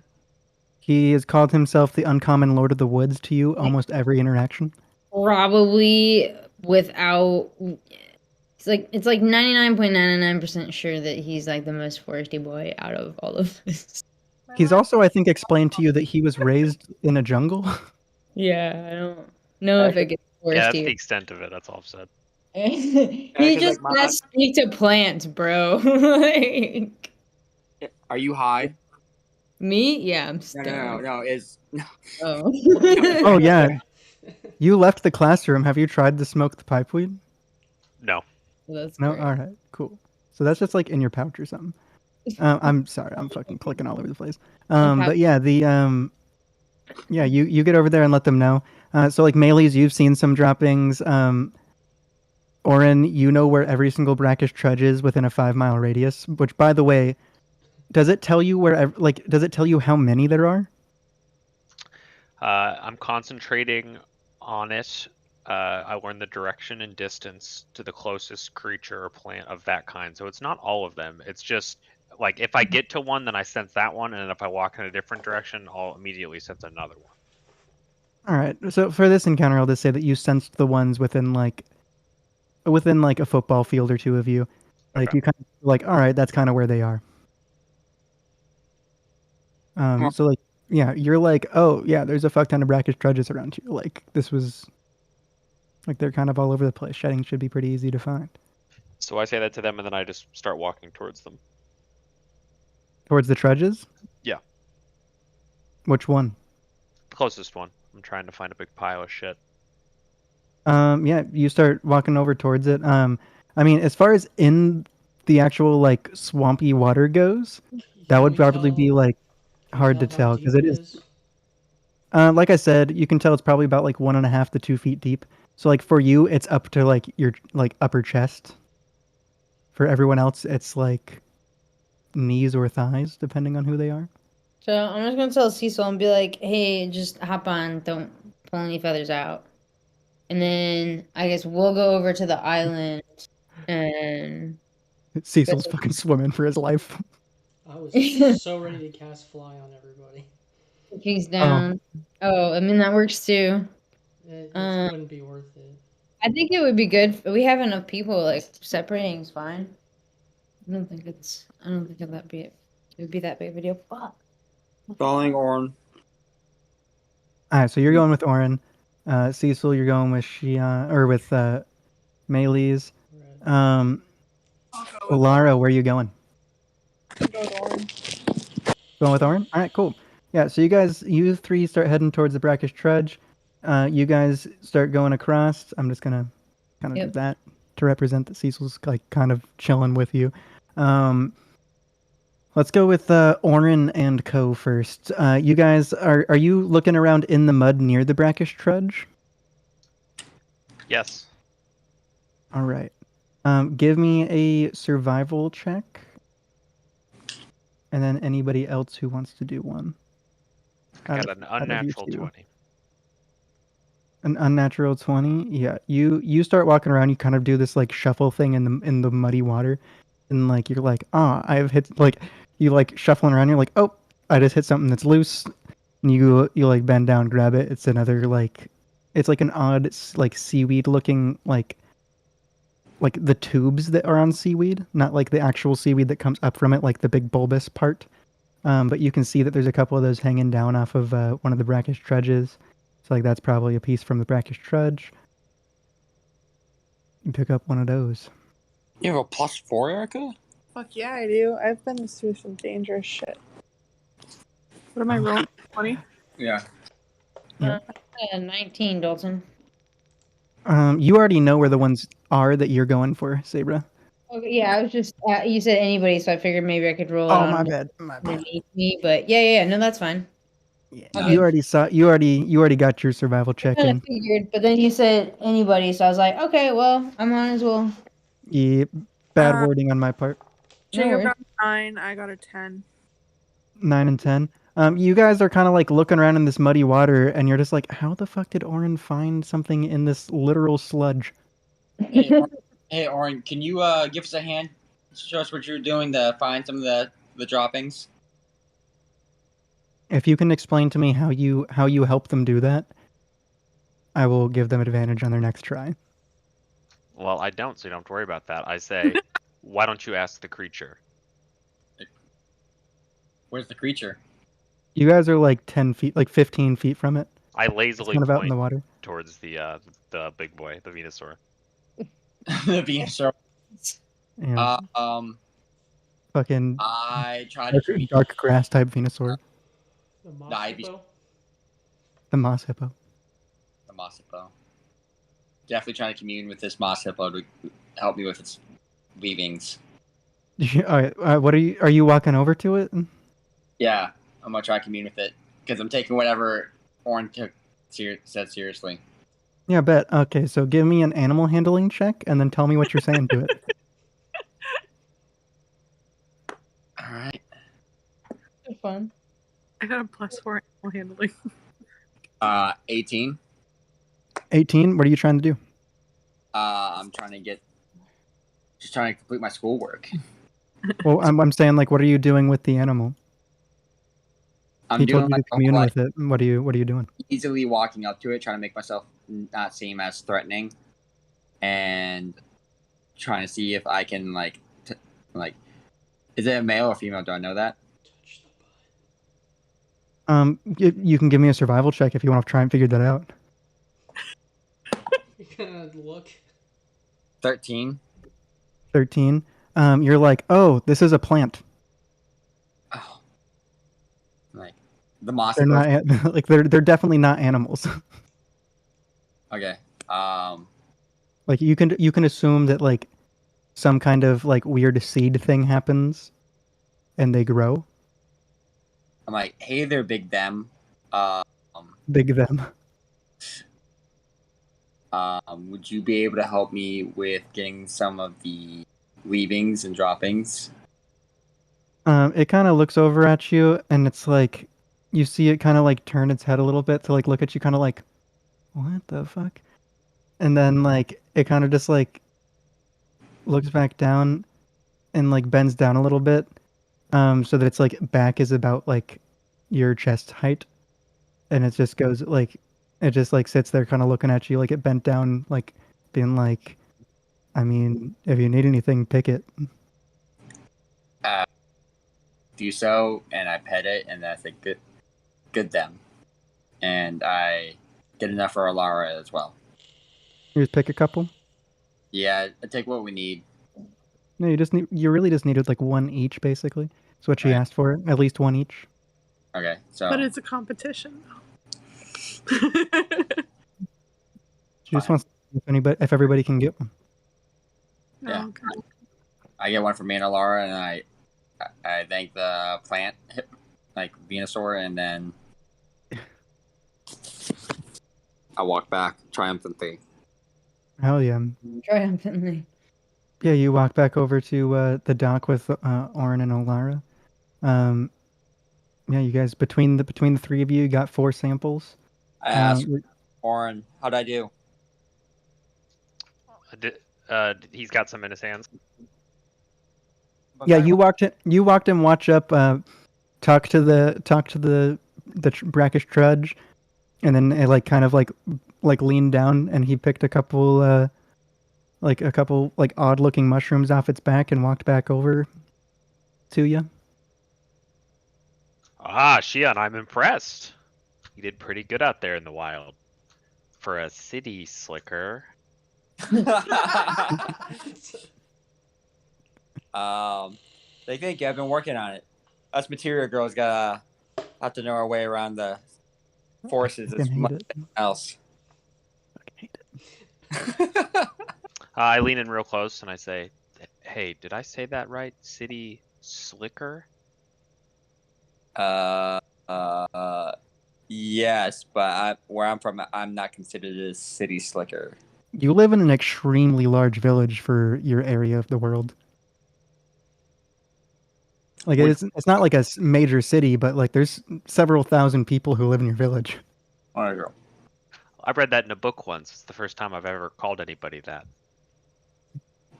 Yeah, I'm not too sure though, because it depends on the context. Is this a good or a bad way you're saying this to me? Well, the book I read it in made it seem like anybody from a place where other people live is a city slicker. What books is he reading? The books that he got off people that him and his tribe killed in the forest. I'm not there. I'm not there.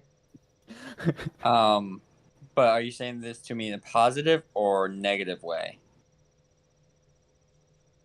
I suppose it's up to you. Are you a city slicker? Yes. It just is steam coming from my head. Shion, I have newfound respect. You are my first city slicker. Kind of look at Olara for help. I give her none. I'm not involved in the conversation. You're just like, well, this is awkward. Not okay with this stupidity. I think our teacher is calling for us. We should probably go back to them. All right, we're gonna switch over to Maylis and Cecil. You guys make it over to this little island. Like I said, there's a bunch of like little creatures. They seem to be like those like the pests that I was talking about. Those same like little pests that they use as mascots in Witherbloom. Kind of look like eating some of the vegetation and such. As well as you see some samples that have been like kind of dropped that you saw from the other side when you flew up. There's about 7 on this little island that are like about two of them are actually sheddings. Like you can see they're detached sheddings, and then there's like 5 or so other like interesting looking plants that are growing. I pull out a piece of paper and draw a couple of them. Yeah, hell yeah. And And I kind of I label it. Sorry. no, it's okay. And then I kind of go over there and I like leave a couple that he's drawing, and Mhm. kind of start slowly picking some of them up. I probably take like in the end after he's done drawing them, I probably take, the two interesting ones and then a Or the two couple sheddings. or the two sheddings and then the couple of interesting ones. So give me a nature check on like for foraging these plants.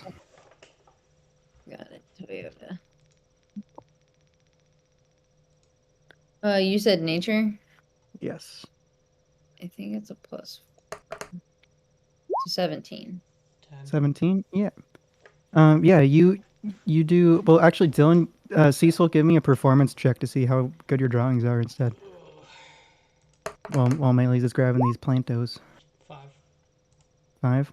I mean, they're pretty rough, but like you're also like scribbling this down in a really wet swamp, so the paper's not really being very nice to you. Like it is so humid that the paper is lightly wet. Yeah, I noticed that and put it right back in my bag. Alright. Cast prestidigitation on it. Oh, you dry them out? To dry the book Yeah, go off, ahead and and then I put it back in my bag. yeah, hell yeah.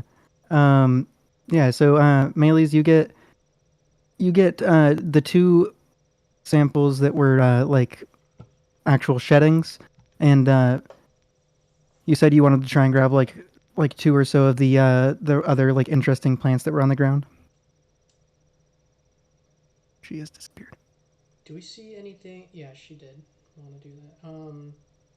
Do we see anything else living on this island, or anything weird besides the little creatures?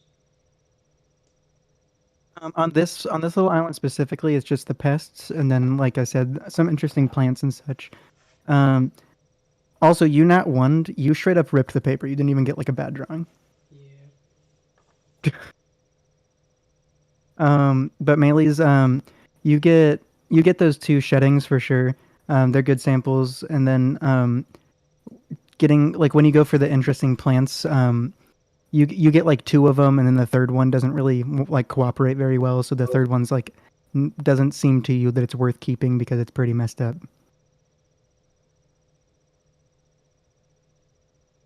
So you got 4 interesting samples total. 2 of them are sheddings. I still need to find some. You haven't picked any, but like Yeah, I mean, grab, Melee's just I'll picked grab 4. 2. All right, yeah.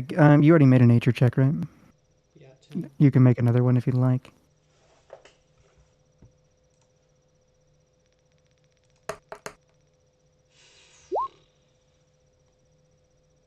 Um, 15. 15. Yeah, you go ahead and go for it. You get one good sample, and then the other one's a little rough, but it's like it's still worth keeping, but it's not perfect. Okay, I take them both. Hell yeah. So yeah, you guys have gotten a bunch of samples between your 2 little groups. This is probably good. You want to head back? Yeah, we can definitely head back. Mm-hmm. We can still see them standing out on the dock, right? Yeah. They're just, I mean, they're only like 30 or so. What is that? Like 25, 30 feet from you? Yeah, so, I mean, he sees them starting to walk back, so. Hell yeah. All right, yeah, you guys all start heading back over towards the group. You hear a student kind of like screaming a little bit. And you see a group of 2 students, specifically these 2, booking it from a brackish trudge charging at them. Nice. But yeah, you guys all you guys all pretty much are back over here. And yeah, you see that. A couple students start like being like laughing because they're like, wow, these 2 students are running from a brackish trudge. And you see Professor Onyx just watching, not really doing anything about it. Okay. I mean, teacher's not doing anything about it. Like, What are you guys doing? All right, cool. Yeah, you. So they're booking it from this brackish trudge. And you see Nora trip and fall, and Nora. Okay. Is she about to get and like ran over? and Cataris keeps like running over there, like to the group of students. You see the brackish trudge like charging the same direction it was. Yeah, she seems like she's about to be trampled.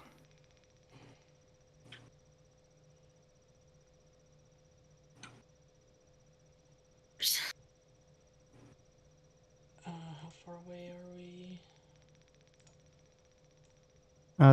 The ruler's not really going to work. Oh. You are 5, 10, 15, Like 60 feet 25, away. 30, 45, 40, 40. Actually, the ruler kind of worked. I'm surprised that it did the right. You're about 40. It's about 40 feet. In a diagonal line, like as far as if the bird flew.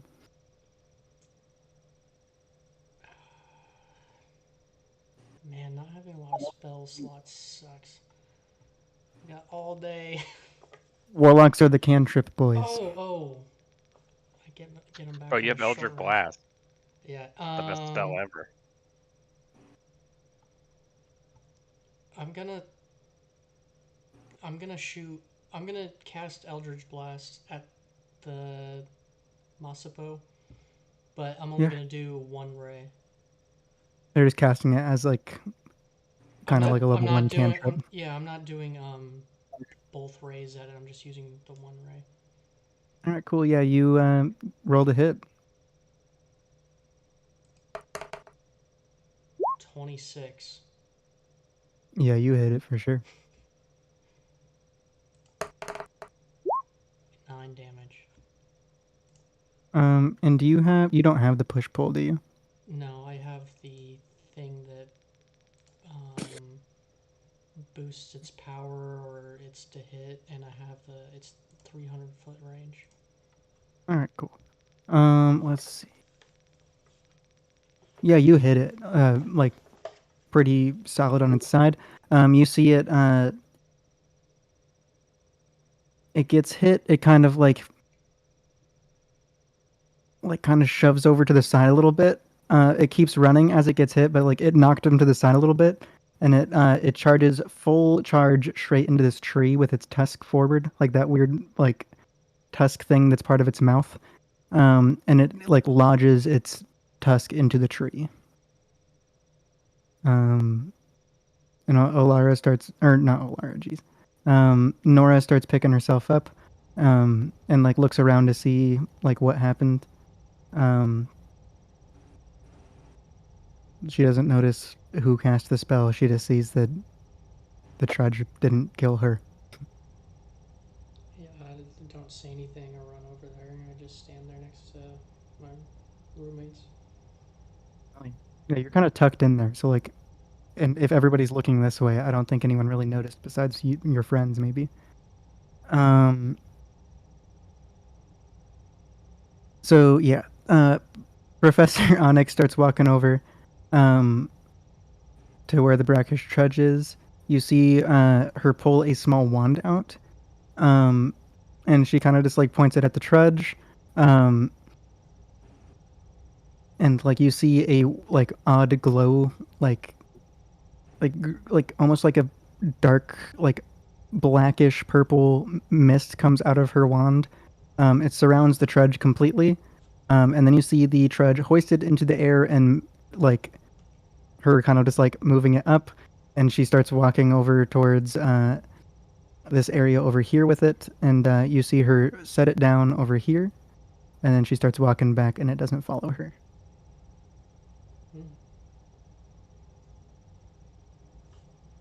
She gets back over to Nora, and you see her like saying something to Nora. You see her talking to Nora.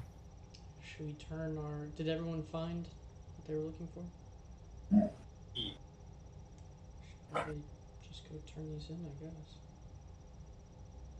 Yeah, you see, like most of the groups are pretty much like any of the groups that went looking around and stuff, have kind of made it back. You guys, you like by the time all this has happened, Nora kind of walks back over to the group as well, and Professor Onyx walks forward and she says, "All right, class, did everybody finish looking around?" And you see like some students holding samples.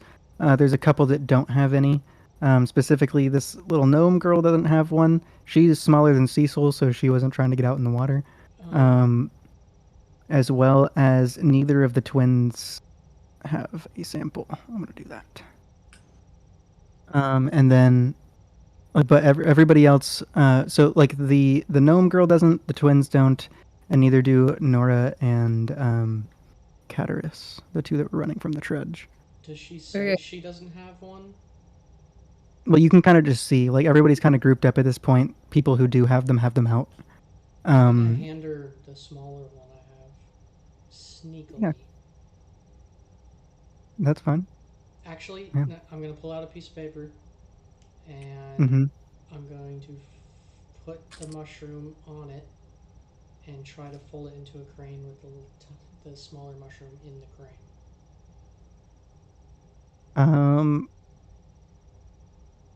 No. I don't think that's gonna work. I don't think a paper crane can fly. Just walk over there supporting and hand it to her then. Yeah. Okay. I So walk you over are. to her and I say, "Did you not find one?" Yeah. You okay? So you walk over to Nora. You see she's like still a little shaken up from what happened, as well as like her entire. The gnome girl didn't find one. Oh, you want to go to the gnome girl instead? Did Nora also not find one? Yeah. So the people who didn't find one is the gnome girl who's here, both the twins. Like the twins never even tried, and Nora and Cataris, who were being chased by the trudge. Girl because she is also small. All right. And over to Rosie. Yeah, and just she has a weird long name. Rosa Miffenbip was Fedalin. I'm just gonna walk up and say, a fun mystery. You're Rosie, right? She like looks up at you. It's the only person who's ever had to, and she just goes, "Oh, yeah, that's me." Did you find one of the mushrooms? She goes, no, I was a little worried. I don't know how to swim, so I just kind of was waiting for the group to come back. I pull out the small mushroom and I just hold it out and I say, you can use this one if you want. She give me a charisma check. It's a flat charisma check.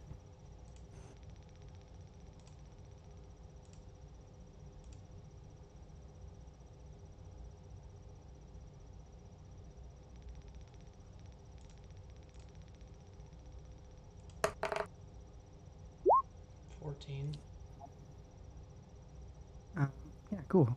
She looks at you and she goes, "Oh, thanks. That's really nice of you. I appreciate it a lot." And like she reaches out to grab it from you, and she goes, if you're ever interested in hanging out or doing anything, let me know. You seem like a really nice guy." Literally no one has ever said that to Cecil. Or been smaller than him, so it's super awkward and weird. She's like literally like maybe 2.5 feet tall. She's about 6 to 8 inches shorter than you. What does she look like? She's a little tiny ass gnome. I cannot see that. She's a little tiny gnome. Yeah, I have her smaller than everyone else. I got you. Is that a book? That is, yeah, that's a book. It is a huge book, though, to be fair. Hang on, don't take it down yet. I gotta move my shit. Okay. That book is like the size of Shion's torso. Is she holding it, or she doesn't have it out? No, not right now. She doesn't have it out right now. Yeah, I just say, yeah, that would be great. I'm Cecil. She goes, "Oh, yeah, sorry, I'm not great at names. I appreciate you telling me yours again. I kind of there was a lot of people during the introductions. Right. And then you see at this point, like you kind of notice Professor Onyx kind of staring towards you guys because you're talking. And Rosie goes, "Oh, maybe we should wait a minute." I stopped talking and faced the teacher like everyone else. Professor Onyx goes, "All right, well, I'm glad everybody who found their samples did well. Before we leave, we're gonna go ahead and do just a little pop quiz." And she like goes to grab out some papers from a little bag on her side. She pulls one out and it's like soaking fucking wet from being out here, and she just goes, "All right, let's go back to the classroom." And she opens back up a portal, and you see students start walking through it. Onwards. Hell yeah! Is there anything you guys want to do at Sedgemore before you leave? No, I'm good. Swamps aren't my thing. Fair enough. Yeah, me neither. You both come from either the plane of fire or an extremely Trees are still new to me. dry climate. Yeah, I would like to get out of here. Yeah. I'm Alrighty. probably like literally choking on the humidity in this place. Oh, it's gross. Like you feel more congested than you would if you had like I'm definitely gonna molt tonight. Trying to drink air, bro. gross. Yeah, you guys get back to the classroom. Everyone goes to like start taking their seats. As you're going through the portal, Rosie just kind of like looks over at you again, Cecil, and goes, "I really appreciate it." And she heads over to her seat. I just walked to my seat, honestly. Oh yeah. I've restocked my books. Got some little people love going on. Some little people love? Hell yeah. Yeah, Rosie sat next to the dwarf on purpose so that she wouldn't feel as small. Yeah, you guys get back to the classroom. You see Professor Onyx does a little bit of magic, dries out all those sheets, and places them on everyone's desk. And she goes, "All right, we're gonna go ahead and do a little pop quiz. I'm gonna have you guys. I'm gonna tell you guys the question. If you know the answer, or you think you have a good idea, cool. If not, we're just gonna do intelligence nature checks for the little quiz."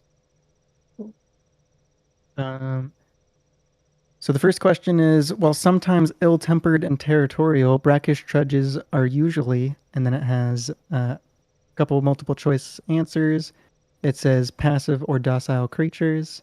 It says extremely calm and tree-like creatures that do not move. C says extremely violent. I'm trying to read this. Text is fucking tiny. Extremely violent and extremely hard to kill. And then the Brendan. All right. And then the fourth one says none of the above.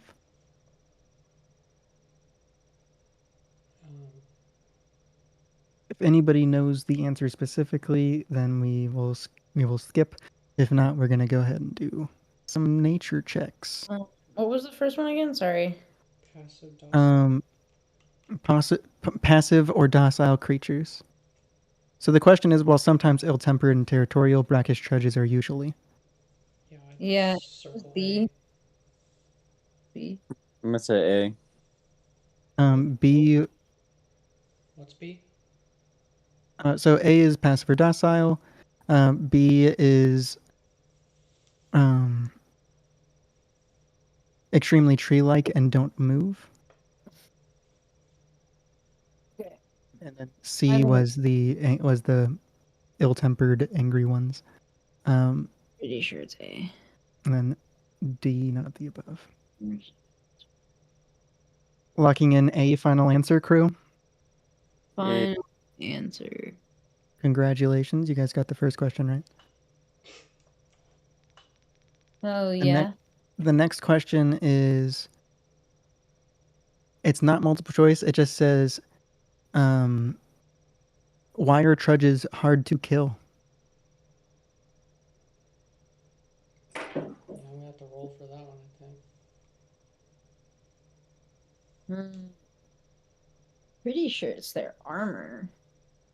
Yeah, they got bone trunks. They got like bones on the I- outside of them. Just that weird like tooth trunk thing is made of bone. Oh. The rest Maybe of them is like almost like I said, it's like covered in moss, kind of like weird, like soft bark almost. I would say Cecil doesn't. I mean, I might know the answer. I don't think he knows the answer. Yeah, I'd roll. I think my character would, so I guess I'll roll. Yeah, go ahead and give me a nature check, everybody. Nature check. I got a 16. 5. 8. Oh, get to check your thing. Don't you have a +4? Yeah. 16. Before. So we got a 16, a 5, an 8, and an 18. Yeah. 12, cool. 16, If you got above a 10, you passed the question. You had the answer correct. I'm rolling like shit today. The answer is the energies of life and death within and upon them allow them to survive extremely harrowing injuries. So it's because they're made of life and death, basically? Mm-hmm. Weird Witherbloom shit. I don't expect you guys to know any of these answers. It's really just like, here, let me give you knowledge. I mean, in the it's form fun. of a class. Yeah, I think it's cool. Yeah. We're The next one. The next one is how can you tell? The next one is how can you tell the age of a brackish trudge? Oh, I would need to roll. She told you guys this one. Oh no. 10. Is it nature again? Yep. 14. She said it? Yep. Yeah. Here's the white tie. Oh, good for me. Can I remember what she said? Can Cecil remember? Give the DC will be harder yet, but yes, you give me a I'll just do a nature check. It's fine. Okay. You're a nature check. I didn't 4. know why I'm even taking notes. I got a 17 and 4 is 21. Who got above a 10? I did. A 10 or a 10 or above. Everyone. Cecil is the only one who got that question wrong. The answer is, she said, young ones, have a completely different ecosystem on their backs compared to the adults. Oh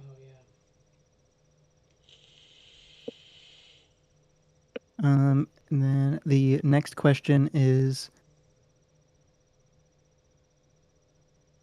let me find it. The next question is, why do Witherbloom professors often seek out sheddings from brackish trudges?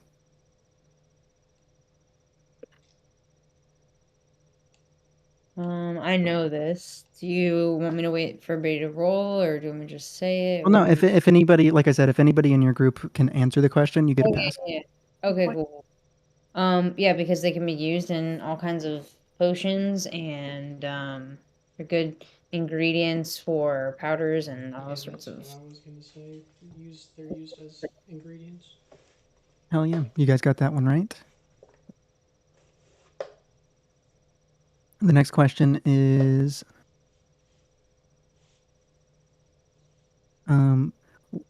what can you find out about the animal by looking and studying the sheddings from brackish trudges.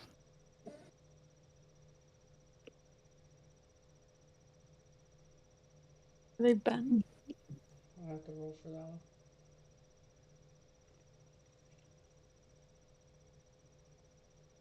Give me some rolls, homie.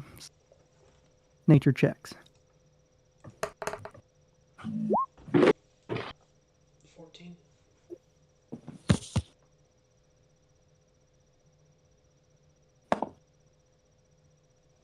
Four. I don't know. What came from they were studying the sheddings of the church. I could have sworn I took more notes than I did. I went through her little speech pretty quick, so it's Yeah, fair. it was 15, 19. Okay. Who got above a 10? I did. Me. Everyone but Shion? Correct. All right. So Shion got that one wrong. That is the shed plants and fungus can reveal the health and or patterns and sicknesses in the animals. That is the last question on this test. She waits a little bit. Once she, like, after a while, like when all the students kind of seem to be done, she collects all of the pop quiz papers, and she says, "All right, well, that's all for class today." You see her kind of grab a trunk out from nearby her desk, and she says, "If everybody wants to come up and leave a sample here, we're going to go ahead and in our next class, we'll go through them and we'll do a little bit about we'll go ahead and study the samples to figure out what they can be used for, as well as a little bit about the health of the trudges that we saw today."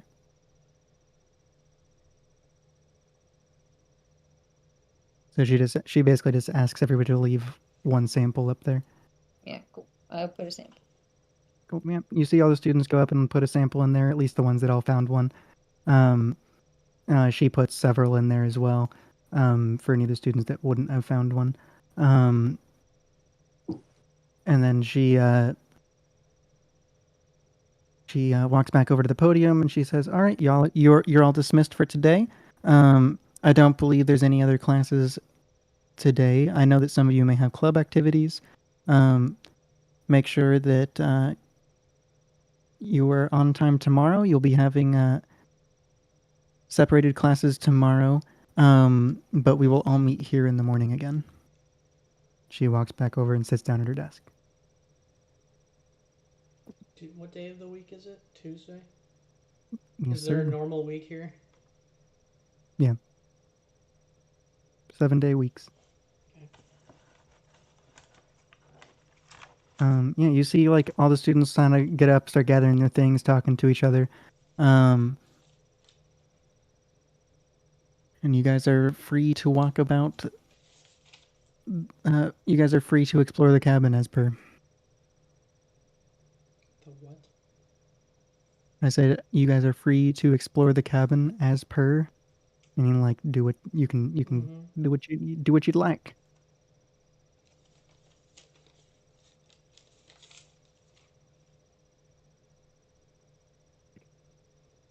Do we?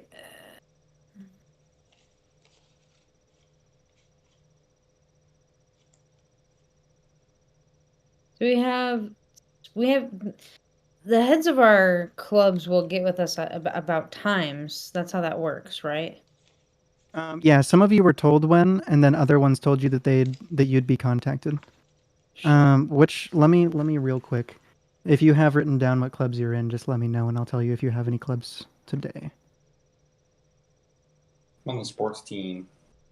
Yeah, your silk ball club is at 5 a.m. on Wednesdays, bud. What day is it? Tuesday.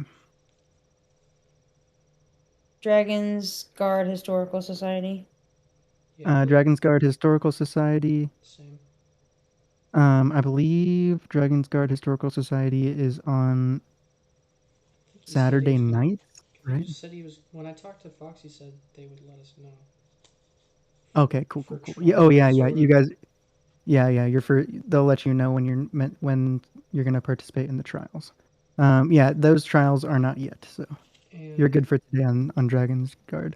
the book one. That's the- Sunday mornings, I yeah, believe. Yeah, Sunday mornings. I need a bigger notebook. Erica, the Entrepreneurs Club that you signed up for, they meet like pretty randomly, which is why what's his fucking name?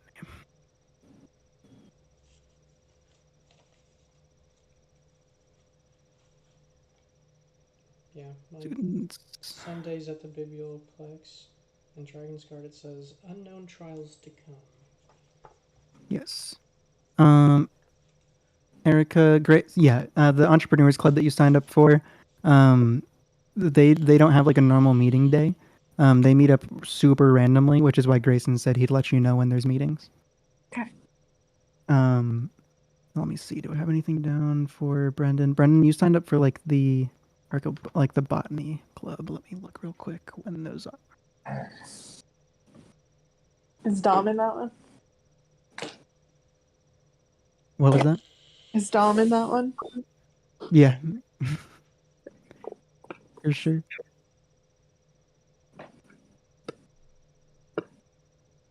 Yeah, he also met that like weird orc that had like a bro out session with him about being nature boys. Nature boy. As everyone is leaving, I'm gonna catch up to Rosie. Is her name? Oh, do you Yeah. have anything for the Distinguished Society of Fine Arts? Hang on, let me look. Let's see. Fine Arts is also Wednesday mornings.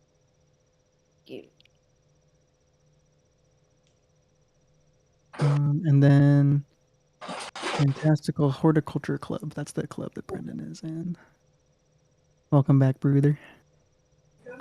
So you all were basically dismissed from class. Brendan, go ahead and give me some. You're gonna do 5 nature checks for me real quick.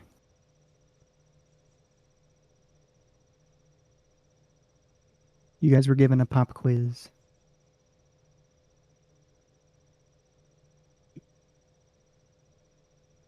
Ace that shit. Yeah, you got every single question correct.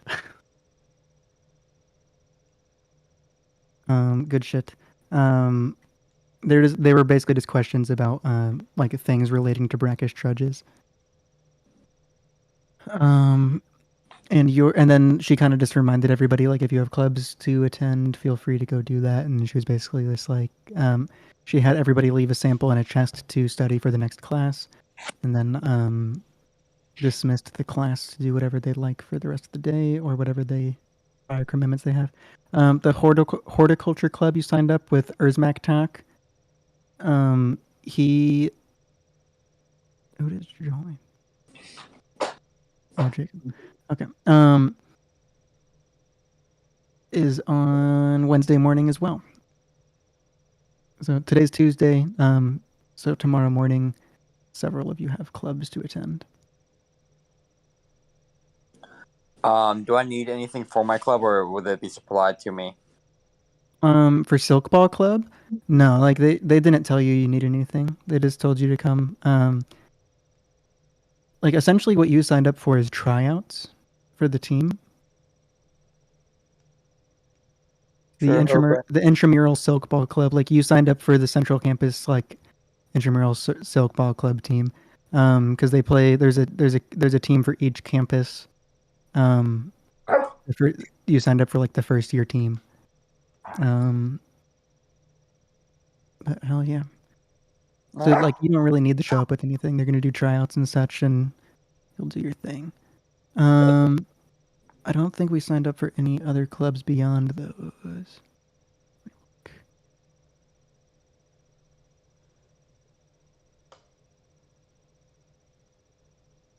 Yeah, I think I only did the softball thing. Yeah. Nope, that's it. All right, yeah. So you guys don't have any club activities today, or at least you haven't been notified about any today. So yeah, you said you wanted to catch up with Rosie, Dylan? Yeah. Yeah. Yeah, you can do that. She's kind of just like packing up her stuff, Okay. which is like kind of interesting to watch because she has a very tiny bag of holding that everything shrinks to go into. So like a huge, like a giant, like a book, like big old book. She goes to put it in a pouch and it like shrinks as it goes in. It looks fucking weird as hell. That's a very interesting bag you have. Oh, thanks. I've had it for a long time. It just makes it a lot easier to carry stuff around since, you know, a backpack wouldn't really be too convenient for me. I pull my bag of holding out, and I say I have something sort of similar, and I pull out what's the fucking biggest thing in that bag?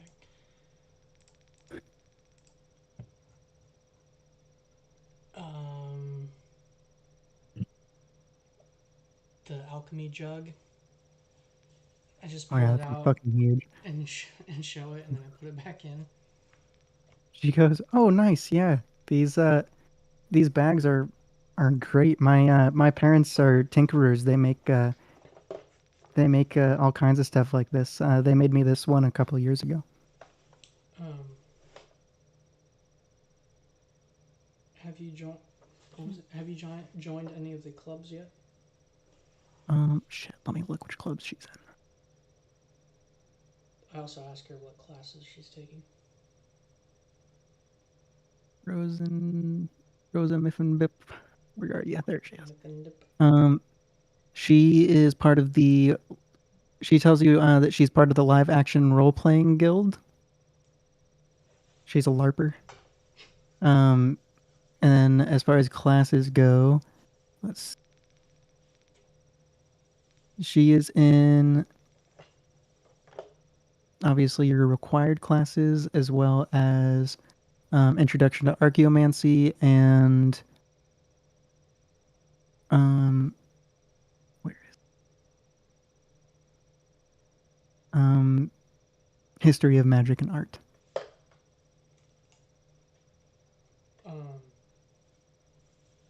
Okay. I just say maybe we'll see each other around. Yeah, for sure. No, that would be great. If you ever want to come watch one of the Silk Ball games, I'm a referee there. I can get you in for free. Yeah, that would be awesome. All right, cool.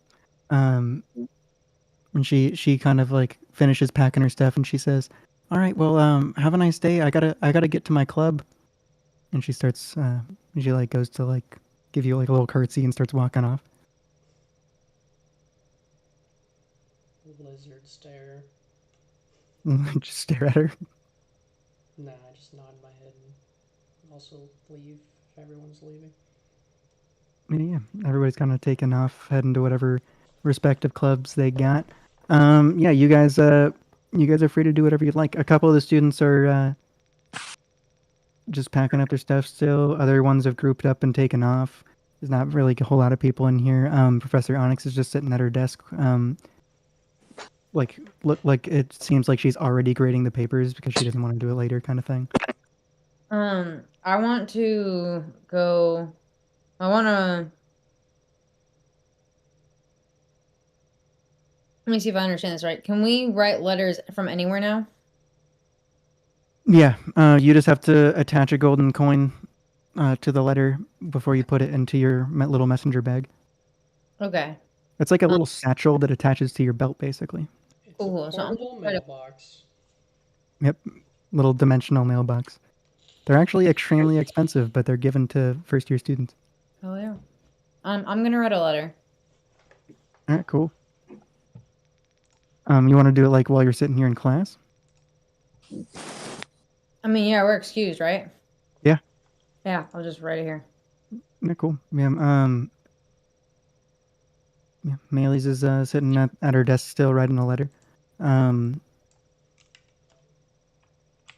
What you writing about? What's your letter say? Yeah, so I'm just kind of letting them know how the first couple of days of school's gone, and telling it's pretty interesting, and I let them know that I met basically the very distant ancestor of the Ardens, and The Azunias. yeah, the Azunias, and The Argonauts. some interesting information I would like to share, and hope that we have an event soon so that they come here. Oh yeah, look at that good boy. Come on, baby. You've been outside. You peed, you pooped. Yeah. You write up a letter, kind of just talking about what's happened so far. You put it in your bag. It folds itself up as a little owl and grabs the coin that you drop in it, and then you see it kind of just like blink out of existence in your little bag. Cool beans. Oh yeah. I start packing up, heading out. Anybody else doing anything in class before you're out of there? In the classroom? This is all kind of at the same time. Like I said, everyone's packing up and taking off. Melee's is writing a letter. Onyx sitting at her desk. I send a formal report to my father and a update to my sister. Formal report to my father and brother, and then just a miss you to my sister.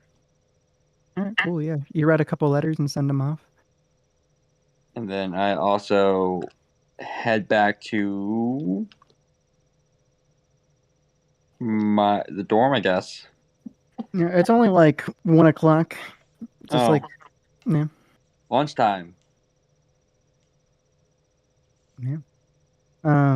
Yeah, if all you guys want to kind of like head off from here, let me grab you to the central campus real quick. Yeah, you guys. What's up? Are we gonna role play out the entire rest of the day? Oh, we don't have to. It's really just up to you guys. Whatever you want to do. The world is built out. If you want to fast forward, we can fast forward. If you want to do stuff for the day, you can. I'm just gonna go investigate the first floor of the biblioplex again, see if I can find anything new. Yeah, roll me an investigation. I'm also gonna walk around the outside of the building. Roll me 2 investigation checks. I guess, tell me what you're looking for specifically, and I will tell you what to roll. And what you're doing to look. Okay, first I get there, and I'm like gonna walk around the building. And I'm looking for obvious doorways besides the main door, and also if there's like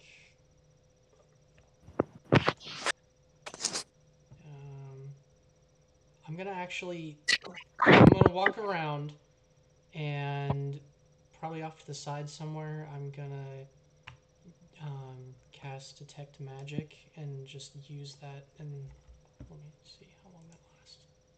Up to 10 minutes. So I'm gonna 10 minutes detect magic around the outside of the building and see if I can find any way in besides the main door that might be hidden. Okay. You cast detect magic next to the biblioplex while you're walking around it. Am I gonna go blind again? No. You've learned your lesson on that one. You kind of suppress a little bit of it. Like it is definitely super bright, but it's not like, oh shit, I just flashbanged myself again. Yeah, there was hundreds of students next to me last time. Yeah, as far as I'm concerned, you're kind of like looking for specific like magic. Like you've now realized like, oh, this is the magic signature of the campus. I've been here for a couple days. And like you're looking for anything deviant to that, correct? Yeah, I just want to see if like there's a hidden entrance or something. You don't see like a hidden entrance outside, but you do see like an obscene amount of runic magic is like kind of carved into a force field around the entirety of the biblioplex. Okay. And it's like ancient runic magic, like a barrier. Yeah, it's some kind of like barrier. It doesn't restrict you from walking in and out of it or doing anything like that. But while you're using detect magic, you can see the barrier as well as the entire thing is basically coded in writing. Yes, I'll go inside and search the first floor again. Tell me, what are you doing? The same thing? Yeah. Okay. Do you want me As to far as roll? yeah, give me an Arcana check. 20. All right. 32. As far as like searching the inside goes, it's kind of going to depend on where you're at. So we'll just kind of go around. Like, tell me where in the building specifically you're trying to check. Like, give me like a couple spots and I'll tell you kind of what you see around. Okay, I check back here. Okay. Near the stairs. And I'll just see what's in this room. Okay, cool. Yeah, so this first spot you check over here, I mean, as far as like any weird magic-y stuff, all the plants seem to be alive with magic. Like all of the plants that are there are weird living magic things, not like just normal plants. The like checking out the areas by the stairs, you can tell that this staircase specifically has some kind of magic placed on it. This top right one, the top right, has some kind of magic placed on it. That like kind of seems as if it's like a like you can tell it's some kind of earth spell, like like a molding earth kind of thing. Is there an automaton standing there? There is a librarian sitting at this desk and an automaton standing next to her. Okay. And in this building over here, this is there's a ton of like different books and stuff that were written by alumni or students, as well as art that was made by students in that room. One of the paintings is a painting of the oracle that you met, and that entire painting seems to have some kind of magic on it. Give me another Arcana check to see if you can tell what it is.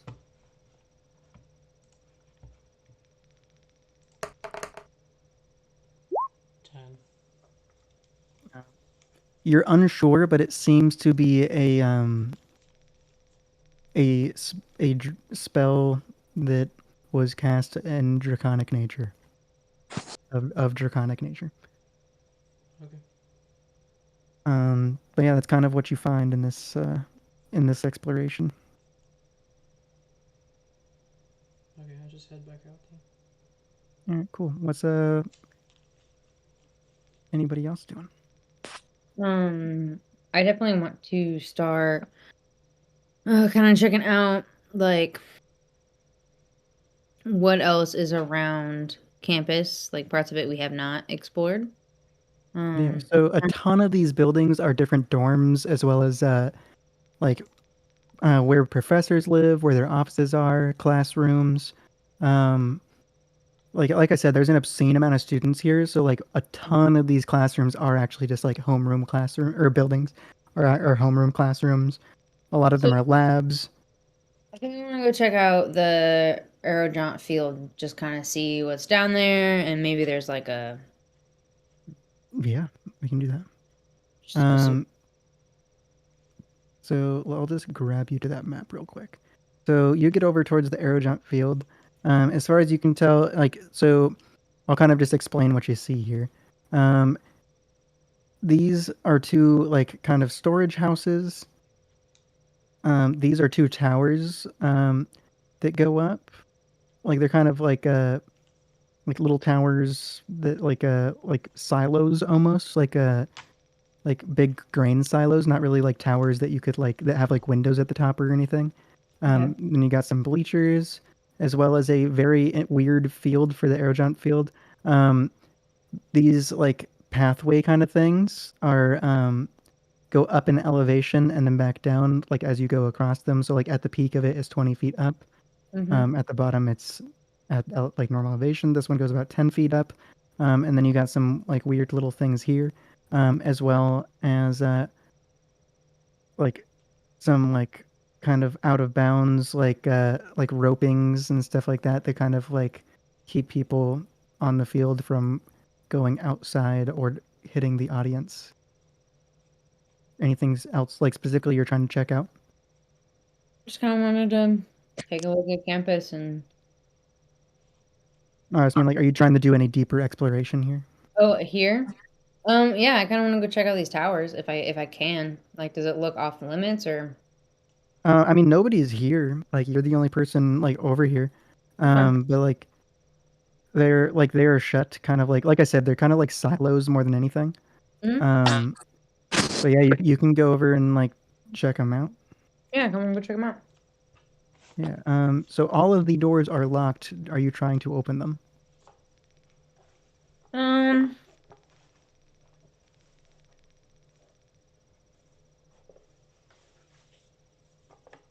No, my character wouldn't open them. Saber is, but my character wouldn't open them.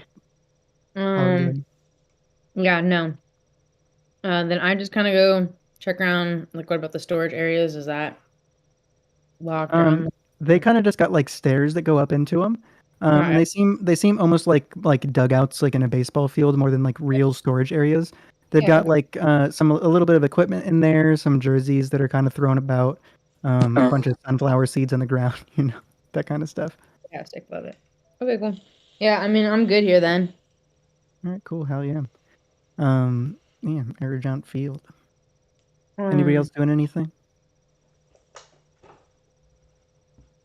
No. After that, I want to head to Bow's End Tavern. Yeah, you guys want to head kind of like to the Bow's End Tavern? Yeah, I'm about it. Cool. Yeah,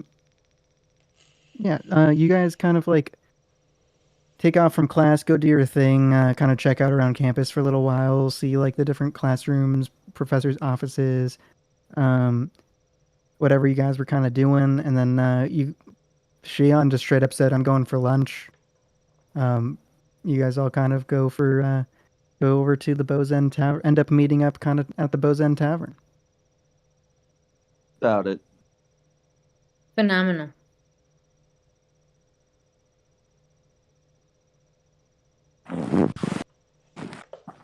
Let me grab you real quick.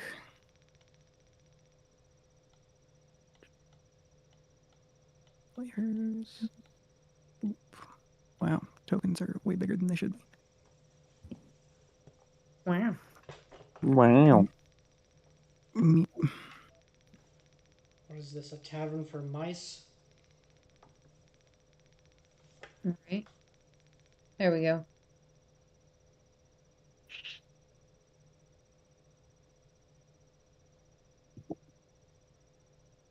Now we're we little people. Oh god, moving the fucking map on accident. There we go. Yeah, you guys all kind of end up at the Bow's End Tavern. Cool beans. Like you guys get there, it's a pretty like normal looking tavern building. It's not like as like white and ridiculously clean looking as the rest of the campus.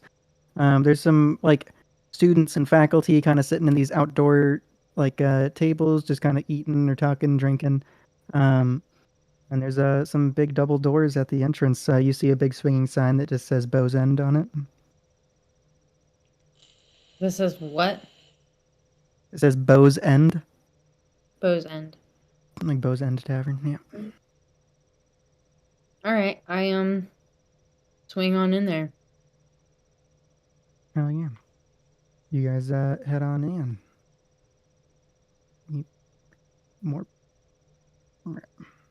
Get all squeezed in here. Yeah. Give you guys permission to move your characters real quick, because for some reason it won't let me just save that to the tokens.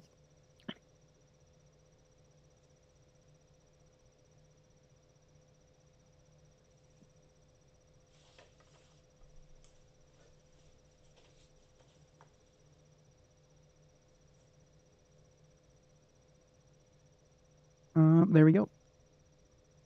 Yeah, you guys enter in. It's super lively. There's a small band kind of sitting over here. Like it's not really a band. It's like a couple students that seem to be of bardic nature, kind of over here playing some music.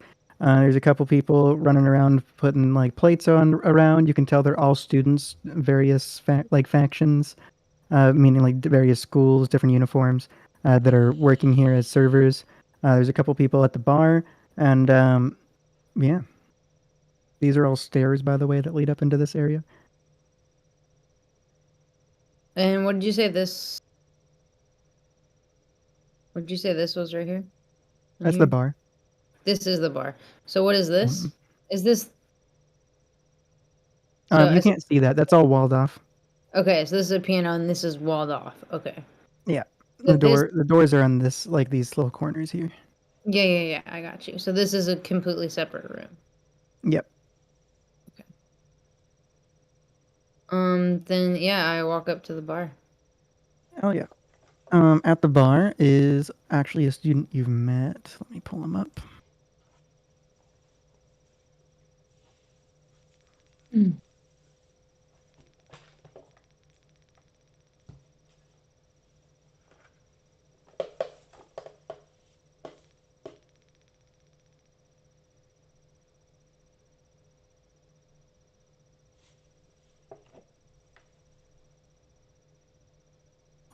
Students on this list. Where is? Yeah. You see Javanesh Stoutclaw, the owlin that you have, one of the owlins you have class with. Let me grab him real quick.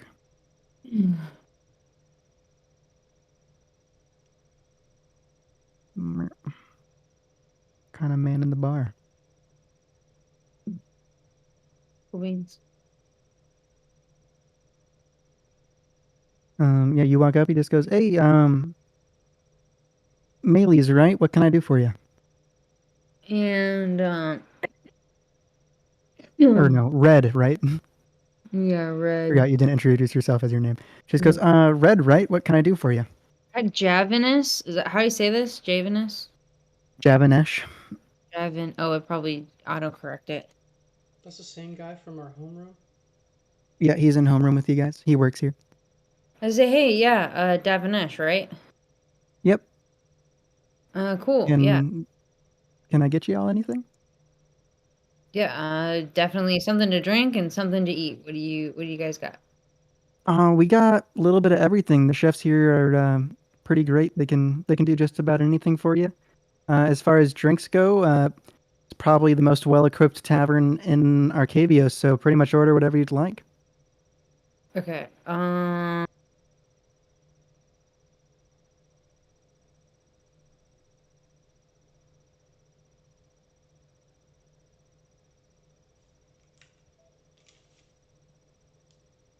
I ask him for. How owlish are owl people? What do you mean? I'm trying to decide like how grotesque I want to be with this. Like. Oh, I mean, they're like extremely competent. They're like pretty much humans. They just look like owls. Like biologically, like would they eat human like a food? Like would they eat food like a human would, or would they eat food like an owl would? In reality, is what I'm asking. Oh, I mean, they'd be humanish. They'd be humanish. Okay, all right. I mean, there's probably some stuff they eat that other people wouldn't, but like, they're pretty much humans. Well, I mean, owls like consume their food and then hack it up, so that they consume. Oh yeah, owlins do not do that. Okay, cool. That's what I'm trying to get at. Is like I was gonna order a fucking rat, dude. But okay, cool. Jesus. Yeah, dude, like in front of everybody. I thought that'd be freaking hilarious. But anyways, okay. Then I just order whatever, a steak and veggies and the best tea that they have. Best hot tea that they have. You want hot tea? Yeah, smooth with flavor, I guess. He goes, all right, sorry about that. We can do the steak and veggies. If you're looking for tea, you might want to go to the cafe.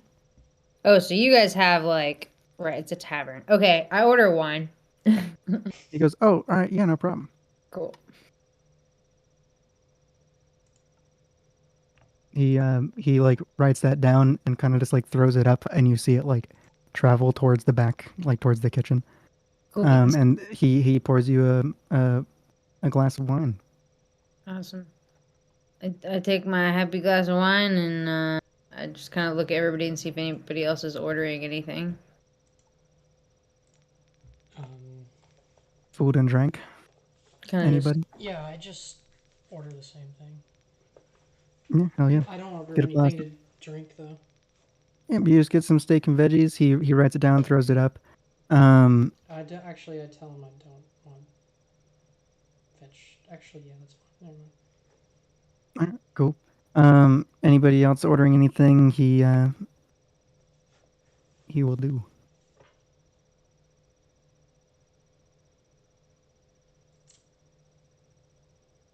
I think All we right. lost Jacob and Erica. Did we lose Jacob and Erica? Hey, Jacob. Jacob, Yeah. are you awake? Yeah. Is Erica You awake? want, Not very. you want anything? You want anything from the tavern? Food and a drink. What would you like? Let's go for some poultry. Some roast chicken and some ale. Poultry. Yeah, I think some roast chicken would be good, and then just your standard water. I just want some water. All right, yeah, he can do that. Gives you a glass of water and some roasted chicken. Or he gives you a glass of water and throws up a piece of paper with your order on it for your food. And then Oren, is there anything you'd like from to order? No, I'm going to sit there and just watch everybody. All right. Yeah, you guys all kind of. He gives you your drinks. Lets you know, like, if you'd like to find a table, feel free. You can seat yourselves. There's a couple open tables. You guys can kind of just pick whichever you'd like. It doesn't really matter to me which one. And then a couple minutes later, he he doesn't, but one of the one of the Silver Quill students kind of like runs out with your food, hands it all to you guys, and says, "Hey, just let any of the servers or Jav know if you need anything else." And you see him run back towards the kitchen. Other than that, you guys are all kind of chowing down, doing your thing. Is there anything you guys want to talk about at the tavern? Do at the tavern?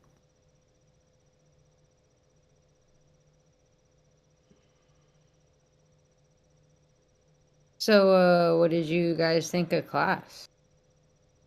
Definitely interesting.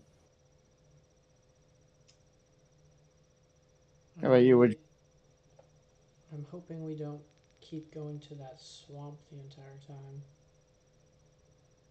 Yeah, that would kind of be a drag. It's very different than where I'm from. Yeah, you're from the fire plane. It's a little hotter and drier there, I would imagine. Yes, it is. Extremely.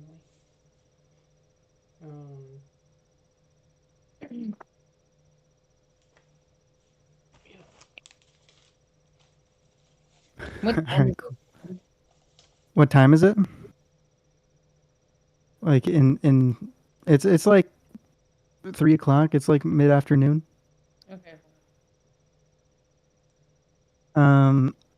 Yeah. Well, so you guys kind of chill at the tavern for a little while, talk about class, eat your food, and you we'll just see. I mentioned that I saw Fox. Actually, I probably already said that. Never mind. I mentioned something about Fox had already got a new body and was there with all the clubs yesterday. Yeah, I think we all saw him. Right? I believe we did. No, just Cecil. Oh, just I Cecil. said something about it when I got back with everyone. I'm pretty Yeah, sure. when you went somehow- to head to the Witherbloom campus. Yeah. Yeah, you guys kind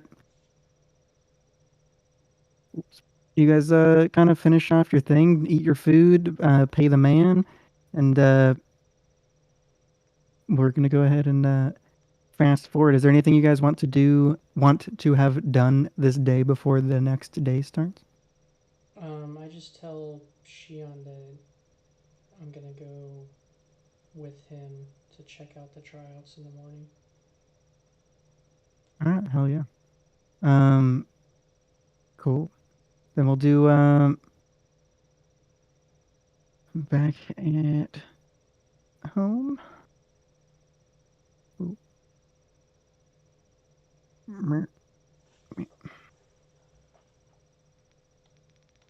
Yeah, you guys kind of sleep for the night, do your thing, kind of just hang out around campus, whatever, that kind of stuff. And then you got clubs in the morning. Jacob, are you passing out on us, bud? Oh, he's actually asleep. What? Oh, you said what? You dying on us, buddy? A little bit. I've been up since like 5 a.m. Same. Yeah. We can do some night activities, or if you guys would like, we can start clubs next time. It's really up to you guys. I Or we don't. can Cecil doesn't continue. do anything else. He just studies his stuff and practices spells all night. Say that again, Dalton. I said if there's any night activities you guys would like to have done or do, we can do that. Or we can start the next morning and start clubs. Any of the clubs that were Wednesday morning. No, I don't. I'm trying to remember if I needed attunement for this wand or not. The wand you The do, wand, yeah. So you just have to spend a night kind of like focusing on doing that. Like, it's not like you have to do something specific. It's just like you have to be Yeah. like, hey, I'm gonna try and attune to this wand tonight. Yeah. So then, yeah, that's why I was asking. Yeah, that's what I do. All right, cool. Yeah, you can attune to that wand. I asked them if any of them know or how they're gonna wake up on time for their clubs in the morning, because like half of us have clubs in the morning before classes. Do you know what time? The first club tomorrow is Shion's club. It's at 5 a.m. for Silk Ball. Jeez. Okay. Also, there was one other. What was the other club that was at 5 a.m.? Is today Tuesday? Yeah. Yes. 5 a.m. Silk Ball. Wednesday mornings. Let me look.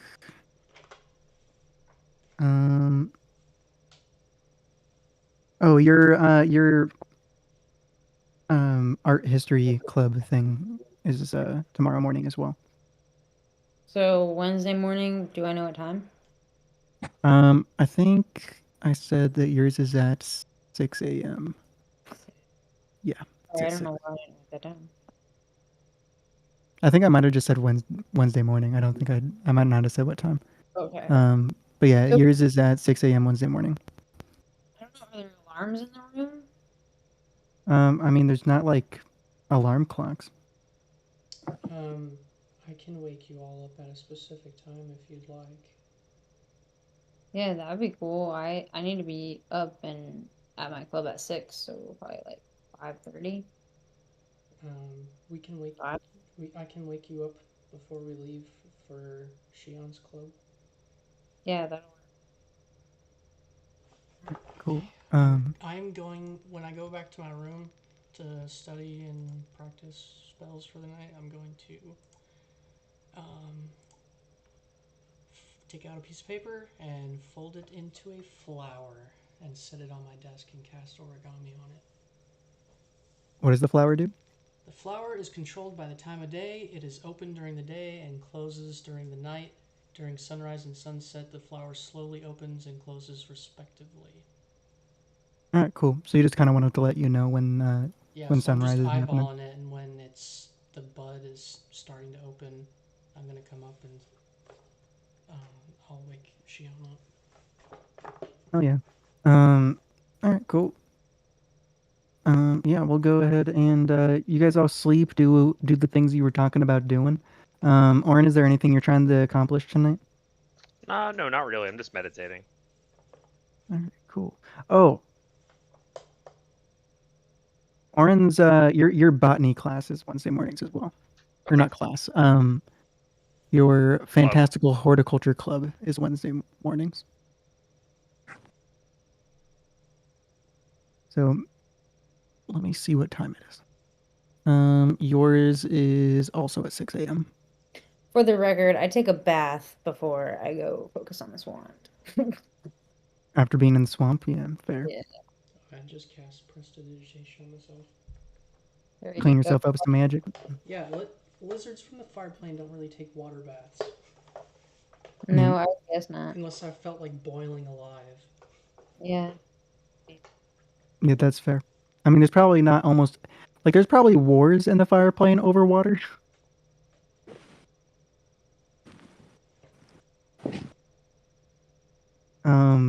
All right, yeah, you guys, Cecil, you're kind of chilling, studying, doing your thing. The no sleep boy.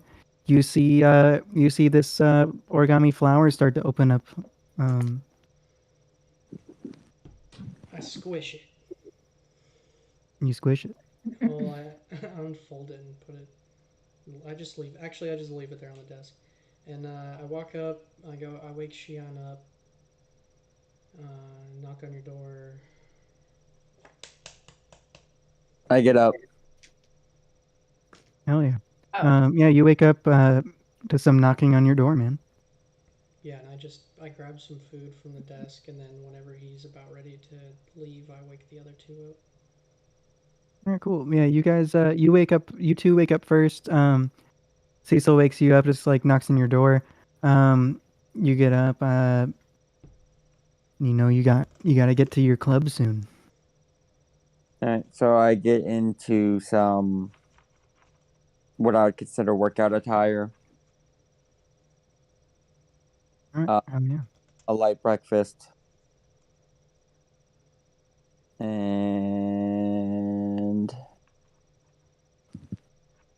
I thank Cecil for waking me up, and I head out.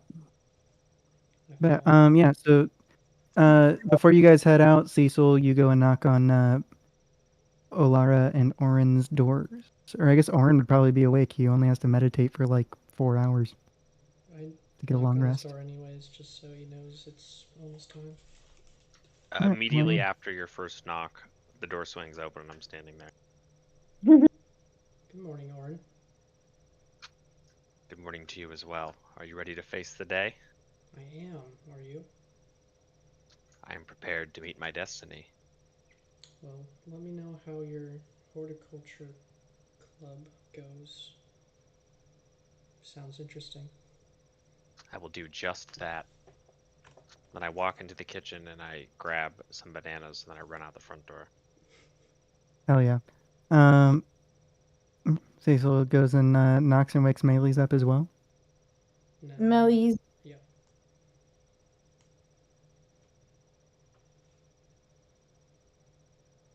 Knock, knock, knock. I get my furry little feathery little ass out of bed and I start putting my clothing stuff on. Oh yeah. Cecil and Shion, you guys take off towards the Silk Ball Club. Oren already took off towards where his horticulture club is. Yeah, you start getting ready for your art club, the Distinguished Society of Fine Artists. Hell yeah, you guys all kind of take off for the day. Did we lose an Olara? I'm gonna take that as a yes. She doesn't have clubs this morning. Okay, cool. Alrighty. We're going to go ahead and do Silk Ball.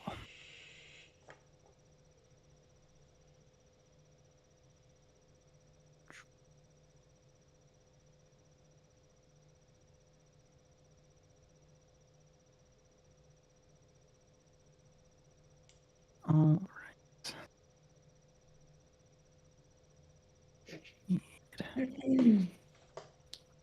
Javanish.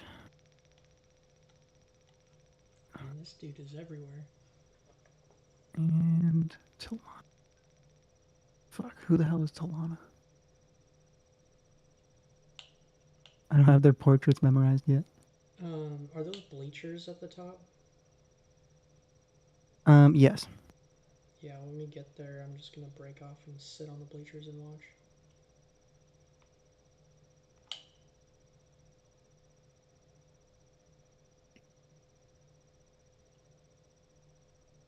And then I need King.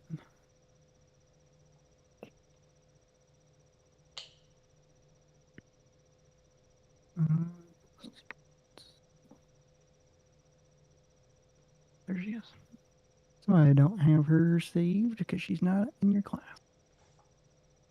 Well,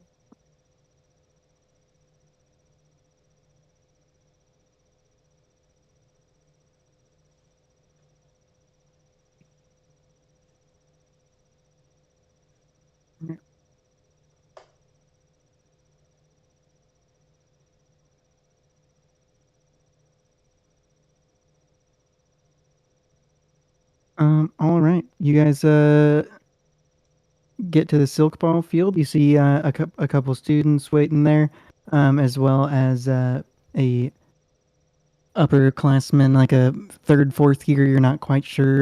Quandric student who's standing in front of the two who are already there. Cecil, you break off and head over and sit at the bleachers. Shion, it's time for silk ball tryouts. Jacob, sit up. Oh, I got this weighted blanket on. Get it Oh off. no. How could you possibly stay awake with a weighted blanket, bro? My ass is becoming one with the cushion. Thinking. All right. It is silk ball tryouts time, bud. All right. You show up. You see Javanesh, as well as Mulithorn. Melwithorn. Jesus. And as well as a student you don't know, who is a Quandrix upperclassman, who's standing there on the field waiting for the people who signed up. You get there once you arrive. Like I said, Cecil, you broke off to sit down. After you kind of get over to where they all are, the Quandrix student goes, "Oh, you must be Shion. Nice to meet you. I'm glad you made it on time. My name is Talana. I'm going to be the coach for the Central Campus team this year. We're just going to do a brief tryout just to see how y'all are doing. And then if you make it, we'll start practices here in a couple weeks." How many people are there for tryouts? You and two others. Okay. All right. She kind of like walks over to this like dugout area, grabs some stuff, walks back out. She hands all three of you a broomstick. Okay. And she also hands all three of you what looks to be a large, like almost like a shield, but it's like a pad. And she says, "All right, well, go ahead and put those. Go ahead and put the arm pads on. It's like not an arm pad. It is like a full like square, like shield that kind of comes up and around like the outside of your arm. You get it strapped on. So do the other two. And then she says, "All right, now go ahead and we're gonna see how well y'all fly today." And she tells you to straddle the broomstick and say and think in your head a trigger word that you think would help you with flying.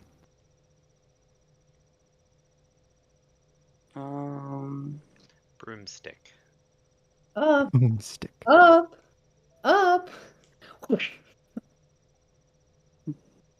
Oh shit. Up, Harry. The trigger flying.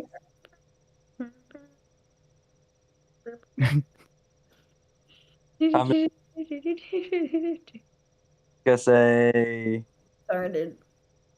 fly. Yeah, hell yeah. Give me an Arcana check, buddy. Oh yeah. No, not sure. You're like, hell yeah, I'm gonna join the football team. It's a fucking Quidditch team. What's it called? Silk ball? Yep. This is the intramural silk ball club. Is that 15. the one? Is that the 15. One Go ahead, Dylan. Yeah, is that the one that the gnome was saying she was a coach at? Rosie? She's a referee for the. Oh, referee. Yep. She's a referee for the games. At the intramural fields, so like for any of the sports balls.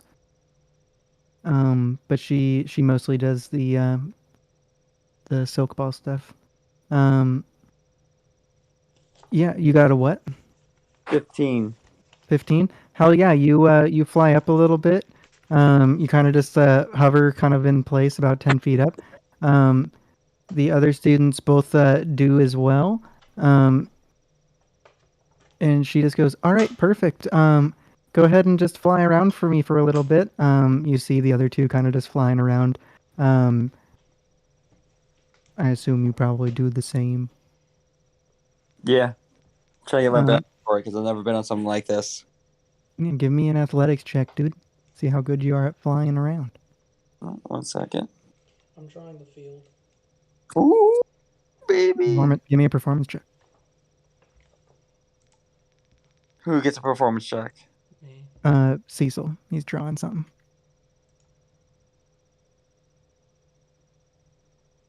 Nat 20, baby. Nat 20? Nat 20. Ooh. Hell yeah, dude. Never been on a broomstick in your life, and you just like kind of hop up and you're like fucking getting it, flying around, doing your thing. You look like a fucking pro out there. You're just like flying circles around these two, and for about like 5-10 minutes, you guys are like all flying around, and then you hear Talana. You hear her yell out, "All right, go ahead and come on back down." And you guys fly down and land next to her. She goes, "All right, that was you guys did great. What you were Shion, right? Shion, that was you did great work. Always nice to see people at tryouts that are naturally talented at this kind of thing. Makes my life a lot easier, especially on the central campus with mostly first years. Maybe we won't lose every game this year. It'll be a change of events." And she goes out like to grab the broomsticks from you guys. She goes and puts them back over in the little like dugout area. She walks back over and she says, "All right. Well, beyond that, that's about it for tryouts, just to see how you guys fly. I'm gonna say all three of you guys did a great job. As far as I'm concerned, you guys are on. In the next meeting, you'll meet the rest of the team, as well as we'll do just like a little bit of practice, kind of give you the gist of the game a little bit better. For those of you who don't know much about it, there's 3 balls, 7 people on each team. One of the balls moves around and kind of has a mind of its own. The only way to interact with that ball without cheating is by using magic. The other 2 balls are stationary, and you can pick them up and throw them. Anytime that you interact with a student, you must hit them physically. It's a good time. Got you on the physical part. She just like looks at you and she goes, "All right, nice to know. Maybe we'll have a good defender this year." And she goes, "All right, well that's all I've got for you guys this morning. You can go ahead and head off. We'll meet again next Wednesday. Thanks for coming out." Thank you for your time. Saber, Yeah, I'm of Harry course. Potter. Ron Weasley, really. Potter, but you're close. Said you might be a good Harry Potter, defender. don't ruin this for me. She said you might be a good defender. You're more. You're more. That's a weird way to say Harry Potter. What is his name? You're more like the Quidditch captain, Oliver Twist. Yeah, Oliver. What? God damn it! Oliver Twist. Bring me. I need to borrow It was wood me. for a minute. My time, bro. Ruined it for Oliver. It's Oliver Wood. That's one of my favorite Yeah. parts of that book. She asks if she can borrow wood, and he thinks he's gonna be like beaten or something. Yeah, he does, bro. He does. He does. It's so He was good. surprised to see that it was a person. Oh gosh. Yeah, so from there, we're going to go ahead and move over to Horticulture Club. You Horticulture. guys are meeting at the Biblioplex. So you go ahead and take off, Oren. Yeah. You get a you get like a little bit like message from fucking Urzmaktok just being like, hey, we're gonna meet at the Biblioplex. See you soon. And that's like pretty much like shortly after you leave. You get a like a letter flies up to you. That's basically just like, hey, we're meeting at the Biblioplex. See you soon, kind of thing. And yeah. Let me grab you guys to. Oh, I already put you in there. All right, cool. Let me grab your token. Holy shit, that went real small, real quick. I'm gonna take the letter and I'm gonna cast Druidcraft on it, setting it ablaze. I'm gonna watch it burn. All right. Then I'm gonna go to the Biblioplex. But when I get within about 200 yards of it, I'm gonna use Wild Shape and transform into a black cat. Yeah, hell yeah. Then I'm gonna go check it out. Yeah. Yeah, you walk into the Biblioplex. Nobody really pays much attention to the fact that you like a cat's walking around. They probably just assume, like, as far as you can tell, they just kind of passing glance, but don't really like care much. Yeah. You are in the Biblioplex. Most people on this campus would just assume you're somebody's familiar. Do I see the club? I mean, once you arrive, like kind of in this waiting area, you'd see Urzmaktok waiting. Okay, Let me grab him real quick. I'm trying to spy on them. Oh, you don't want to like make yourself known? No, I'm trying to be sneaky.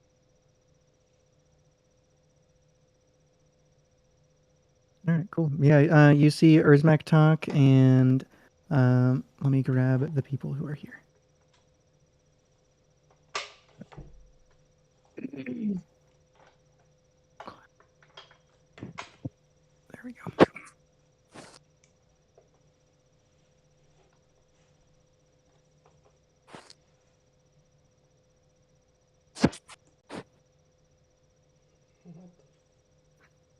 God damn it, why did it make it so small? There we go. Weed guy. And the other one. He's the plug. He is the plug.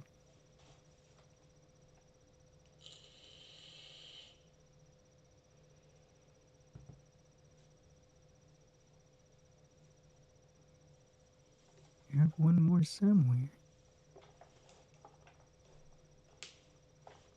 I need to sort this at some point.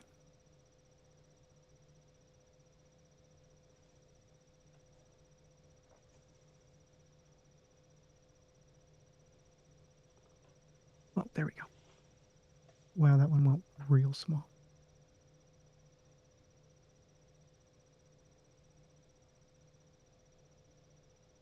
These are the people who are chilling out here. I'm just going to make them big. It doesn't really matter where they are. You see these people kind of chilling at the kind of in this front area with Urzmaktok, and the person who delivered your letter is also there. And they're all just kind of sitting there talking. Urzmaktok is talking to the two students. The other, the person who gave you your letter, is sitting there as well, kind of just like sitting with them in this front area, but not really like talking about anything. Urzmaktok and Urzmaktok, what's his name?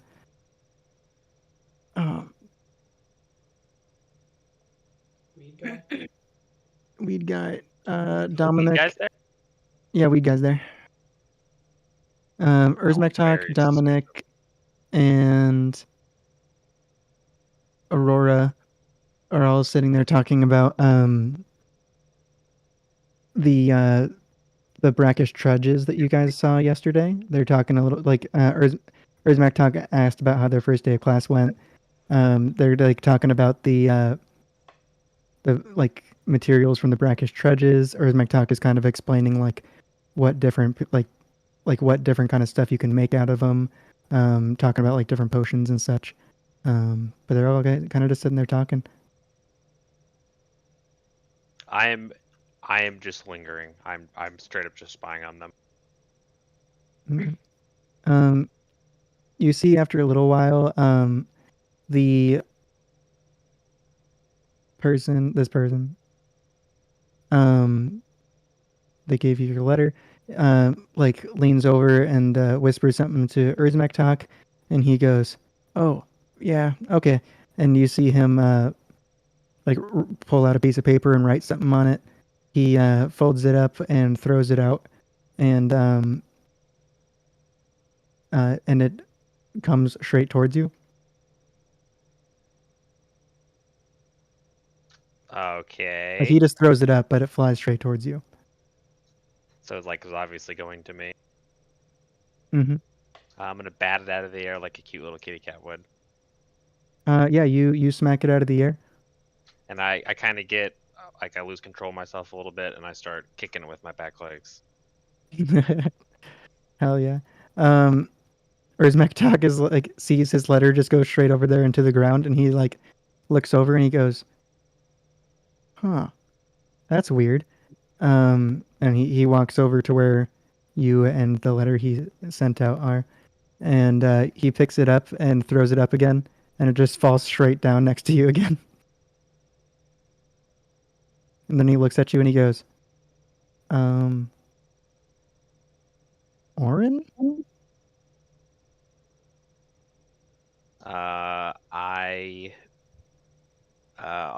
I'm on my back in my frenzy, and I immediately stop and I move my head and I look at him, and I hiss and I run off into the bookcases. You just take off? Yes. All right. Yeah, he's just like, you start taking off and he goes, "Huh, I wonder if that's like Oren's familiar or something." And then he like you take off, he doesn't follow after you or anything.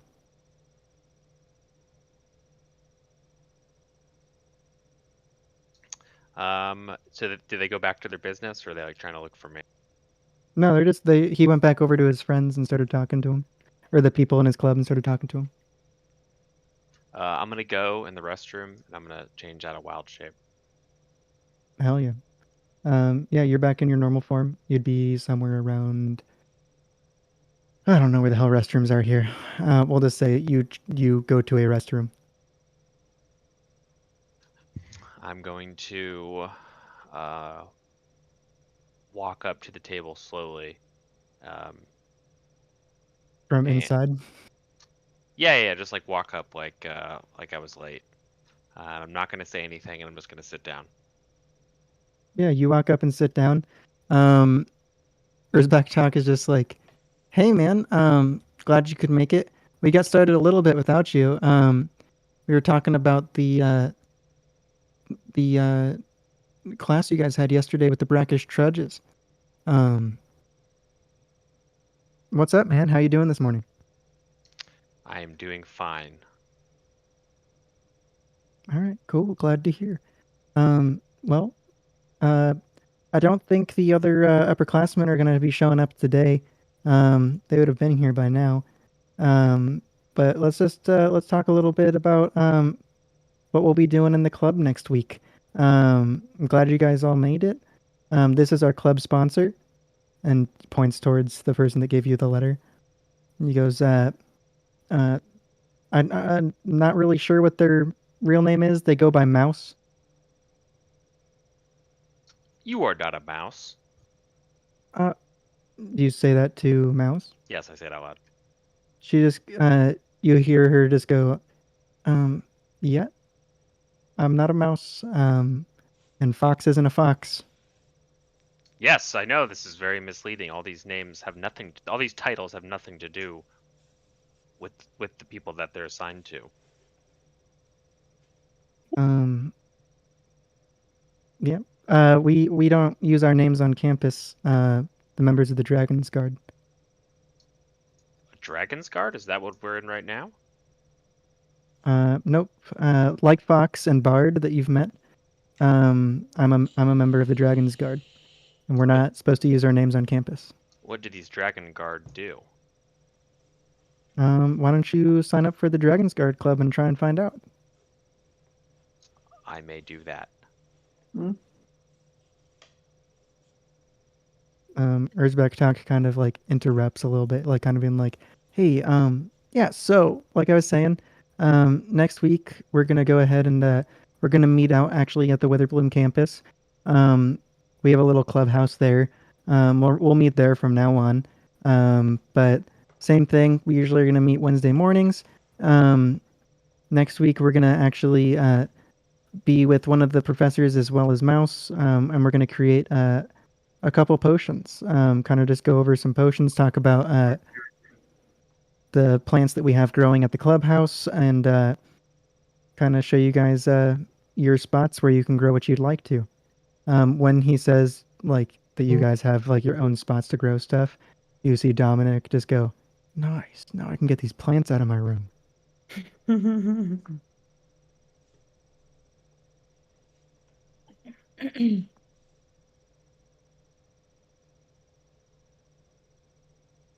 Erzmek Talk just kind of like looks at everyone and he goes, is there anything you guys want to talk about today? Any questions about the club or anything? I stand up. Okay. What part do you all have to play in my destiny? He goes, I don't know, brother. Destiny is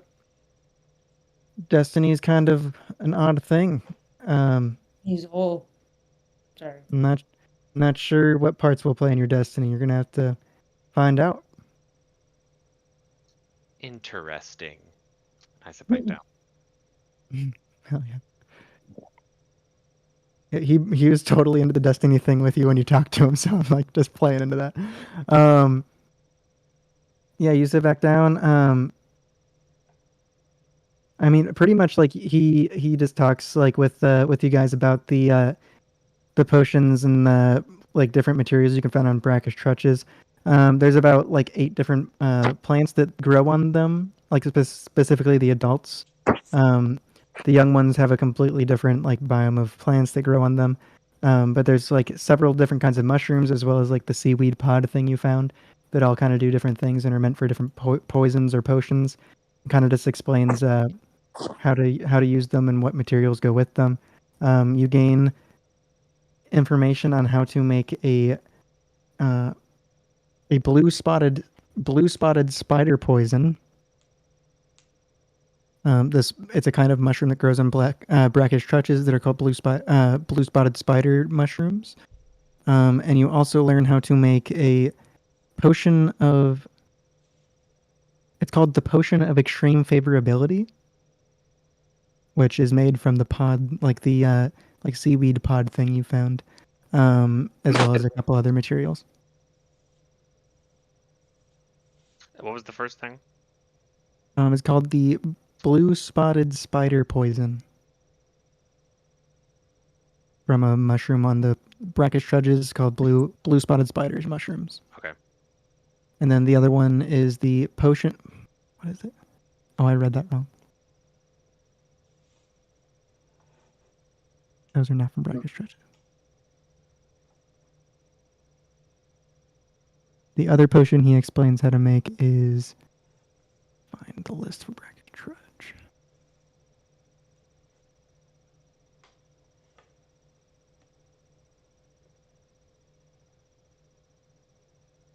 I have that list on here instead.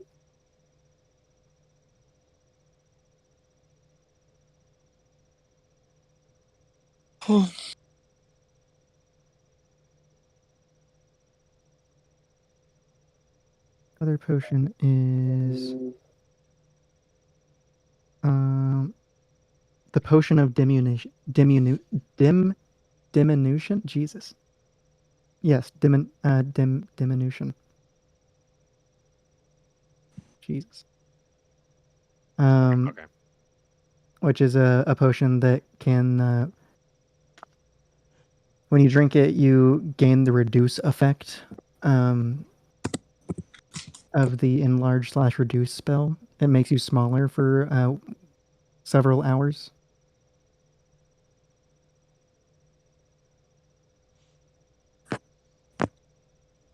But he explains how to make those to you from the materials you guys found.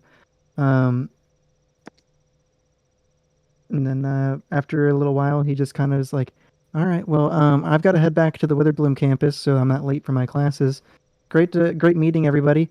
Like I said, next Wednesday we're gonna go ahead and actually make some potions and give you guys your plots and some seeds. Start growing whatever you'd like." And he stands up and goes to leave, as well as the other two students stand up and start taking off. Mouse just stays seated.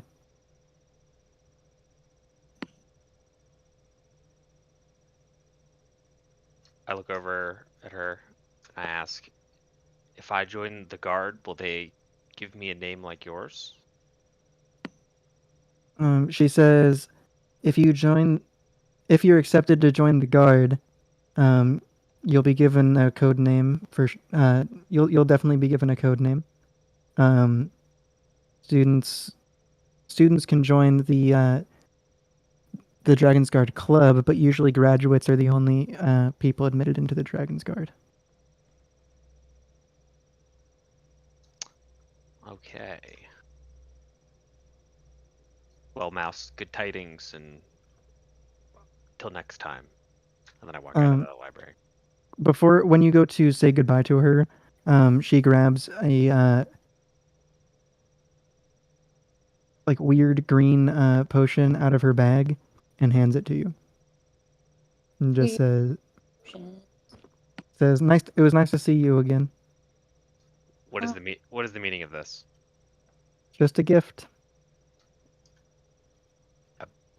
A beverage? She goes, "Yep, it's a potion," and that's all she says.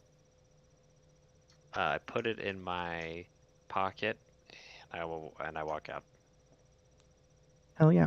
We're going to do History of Magic and Art. Do it. You are told to meet at the lecture hall, which is a building pretty close to the Biblioplex. Let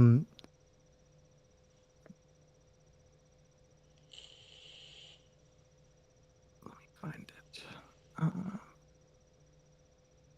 There it is.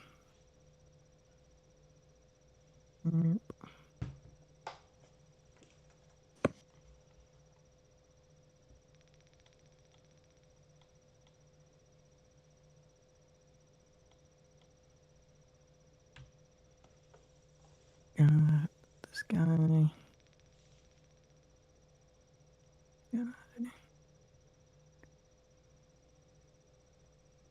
And oh, Brendan, you are also in this club. Which club is this? Oh no, you're not. You're in the History of Magic and Art class, not the club. Yeah, that's some My nerd bad. shit. I'm not doing that if I have to. Let me see if there's any other Take it as students a here. class elective, so Because I had to. you can't think You it's had that. to No, pick one. you had a bunch of options. Yeah, and they were all lame. Not this one. All of them. Schools for fools. This one. Is there anyone else? There's a lot of fucking students in this club. Jesus.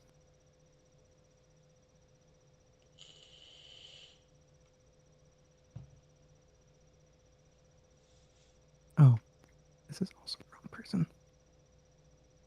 This girl.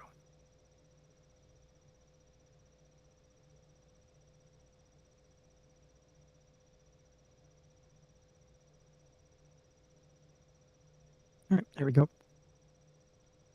Yeah, you meet up at the lecture hall, or start heading towards the lecture hall.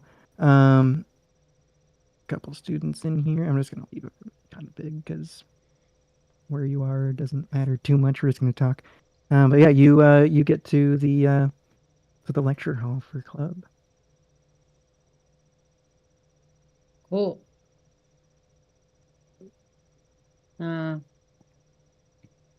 So yeah, I just walk in and I like say hello to my classmates. Good to see you again.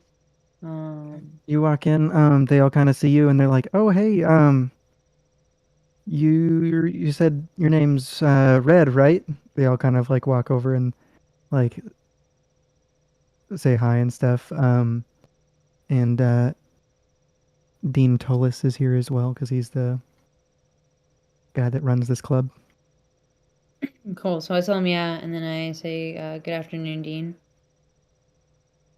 He kind of like nods his head over to you and says, "Good morning." Oh, is it? Oh, you're right. It is morning, but It's like 6 a.m. I'm stoned. My character would not think it's afternoon. Saber does. So, I say, yes. Good morning. Good morning, Dean. Just gonna do this real quick because, like I said, doesn't matter where we are. Make everybody a little bigger for my own sake. Yep. Got pee. You know, I appreciate that. I get it. I'm a Rather than blind person. yeah, me too. And, all right. Yeah. So yeah, you say good morning to him. Do you like talk to your classmates or anything? Hey. One. I tell them, like, I look at the two of them and I say, so how did you end up being chased by a fuck my short-term memory. Hold on, I have it in my notes. Of course. Trudges. Yeah. Cataris looks over at you and goes, yeah, that's my fault. I saw one of them and I didn't realize that its yearling was with it. It was kind of behind it. So when we went to like walk over to get close to see if there was any sheddings, it immediately got kind of territorial and started running after us. Started charging at us. And then I realized that its yearling was with it, so we didn't want to really cause any trouble. We were just trying to get away from it, but it kind of just locked on and started running. Yeah, I guess they'll do that. Well, at least nobody got seriously hurt.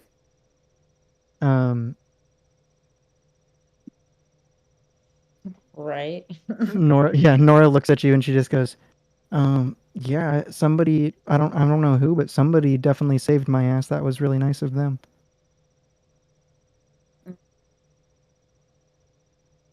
Yeah, I believe that was Cecil. Oh, he's the kobold that was sitting up front, right? Yeah, he is. Awesome. I'll have to thank him later. Yeah, definitely do. And then I'm trying. Hold on one second. Is he a tiefling? This guy is an orc. Okay, that's why he's green. Duh. He's an orc, so his name would be. Looks like if Ford was a bard. His name is Borg Durlong. Weird. I don't. Was he in our class? Yep. I haven't. Okay, so what? He's sitting in the back by the Loxodon. Borg. Durlong. Okay. And he's an orc. Okay. Yep. I said hello to Borg and asked him if he had any luck finding any shedding. He just goes, "Oh, yeah. I found a couple. I kind of went with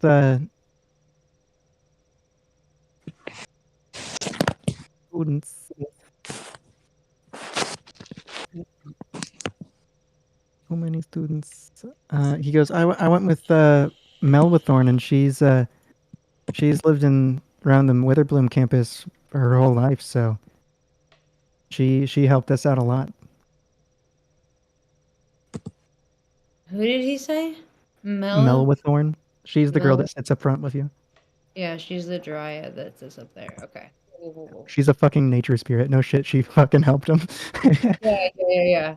Yeah, she seems like a really interesting and nice girl. He goes, "Oh yeah, she was really nice to our group. Kind of just showed us exactly what to look for and made it really easy for us. She's kind of shy though. I guess probably part of being a kid growing up on campus with all these crazy people around." Yeah, I would guess it's probably a pretty good reason why she is a little shy. Not too sure who you really want to make friends with. Yeah, fair enough.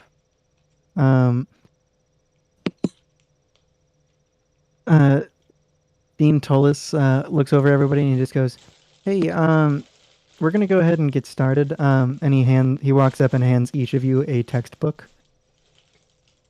Okay.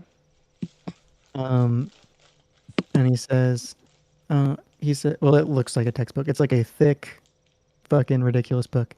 And he goes, "This is a book of art from students and faculty throughout the campus, as well as like throughout the campus's history. Everybody in our club gets one of these just to kind of study, learn a little bit about the artists as well as the faculty and students that used to be here. There's also a little bit of art from random people that the faculty knows, like their friends, family, stuff like that. People they've met in the other planes. If you guys want to go ahead and flip through for a little bit, check some stuff out. If there's anything you think is interesting or any people in here you want to ask about, you can go ahead and ask me."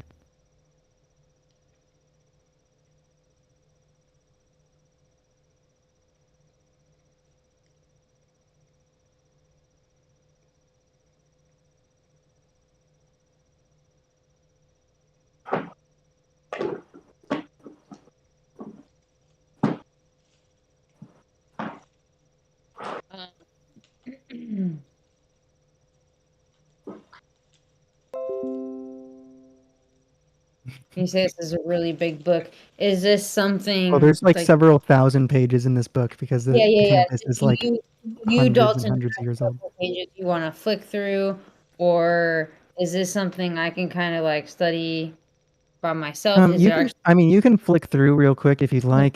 Just like, like as far as roll? like if you're flicking through it, I'll just kind of tell you what you see. You see like, statues, like pictures of statues, pictures of murals, some fine art as well as like calligraphy. Like there is an obscene amount of different stuff in here. Every page is one picture of art, and then like half of it is like the picture of art, and then the bottom is a picture of the person who made the art, their name, and a little like biopsy about them.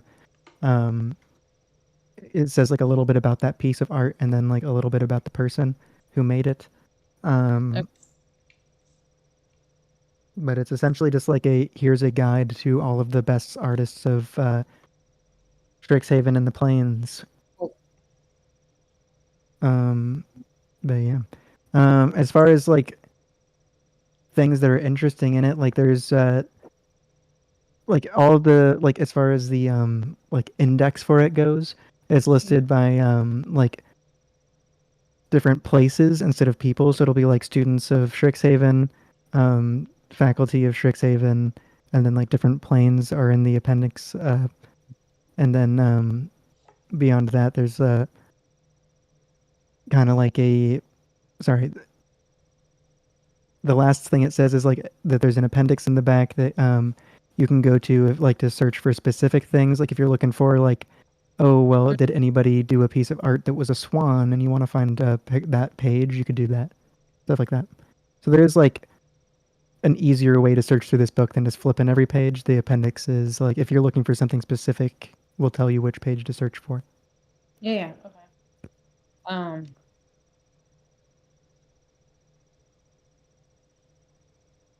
Is there anything interesting you're looking for? I think I'm trying to remember what we put in my bio, but I think it was something like art by the elements or something. It's like to that nature. What do you mean?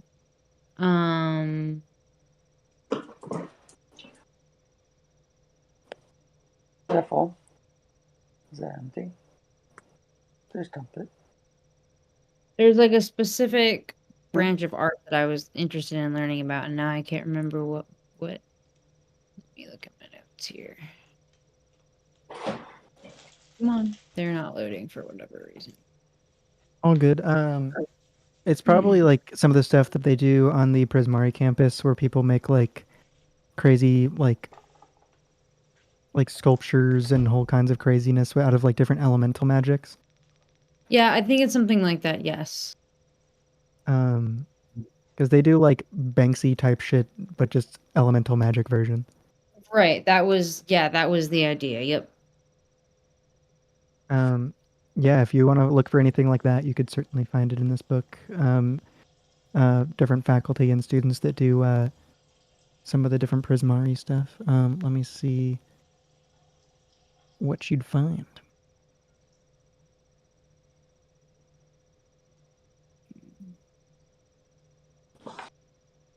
I know what book I'm sorry, this is off on a different lane here. We can stick to what we're doing, but I did find the third thing I got from the professor. Oh, nice. What was it? The Devastation, a history book. Oh, yeah. We'll get to that. Yeah. I was just like, oh, cool, I found it. Yeah. Yeah, if you look for that kind of stuff, you'd find like artworks from Nasari, who's the current dean of expression, as well as like past deans of expression or professors from the Prismari campus, as well as some students that are in there, like third, fourth year students that have made some crazy stuff. A lot of it is like the Prismari campus itself is basically a giant sculpture art piece made from different elemental magics.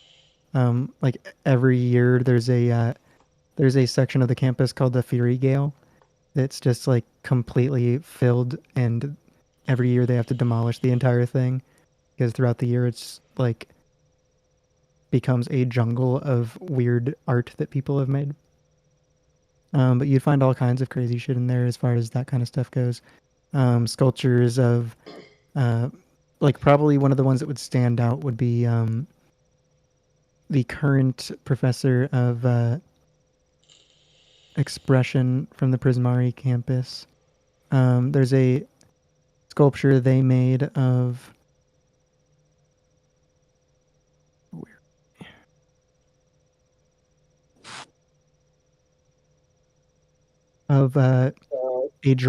a giant red and blue dragon. It's like a full-size sculpture that they made in the Fury Gale, and it's the only thing in that in the Fury Gale that doesn't get demolished. And what are you saying before Gale? Theory? Fury, like angry. Fury. Like furious. Yep, got it.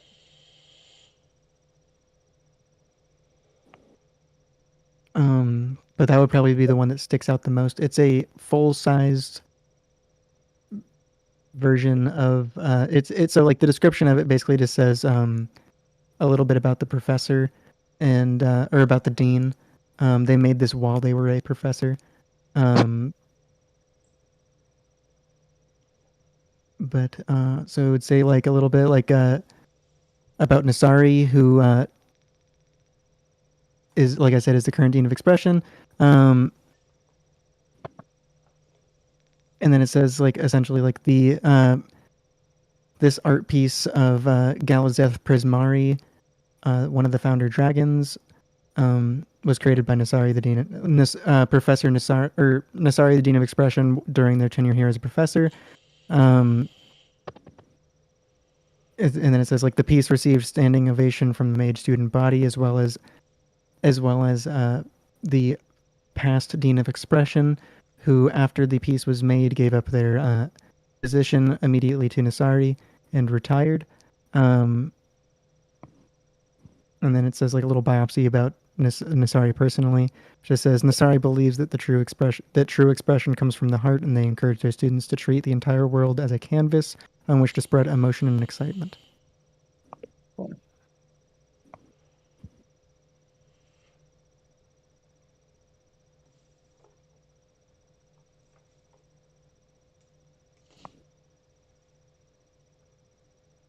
You see the other students kind of just flipping through those books, sitting down. Professor Tolis is Dean Tolis is kind of leaned up against the table, kind of just watching the different students to see what they're looking at.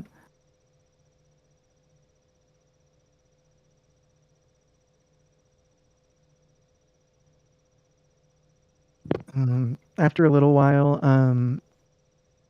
Nora pipes up and she asks a question. She says, "Hey, there was a you said that there was people in here from the other planes. I'm looking to see if I don't know if he's in the book or not, but a professor when I was little came and looked at my father's artworks. Do you know if I could find those?" And he like walks over to her and helps her look through the index for her plane and stuff, and helps her like flip through the book for a little bit. And they don't find it. He's not in there.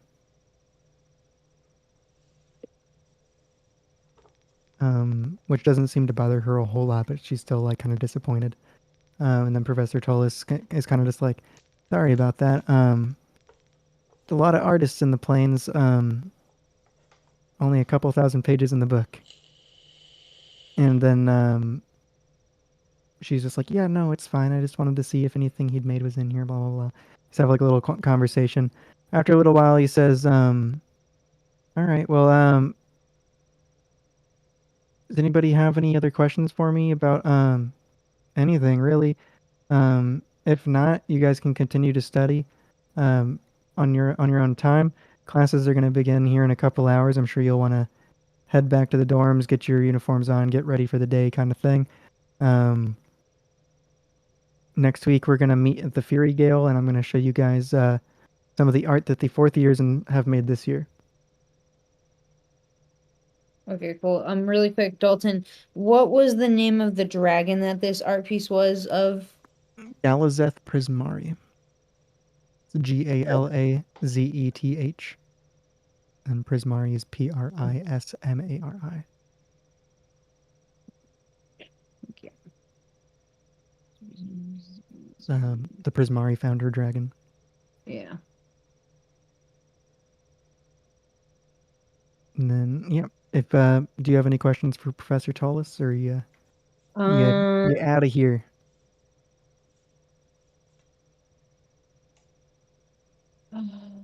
Is this the same guy that I had that separate conversation with?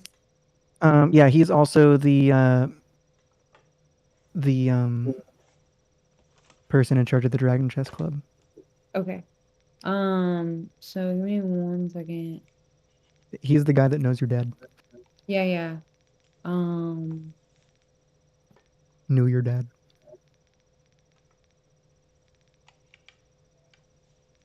I'm just not even going to say anything about that now, but I am going to kind of go up to him and let him know what I'm interested in and see if he's ever kind of worked with that, no pun intended, element.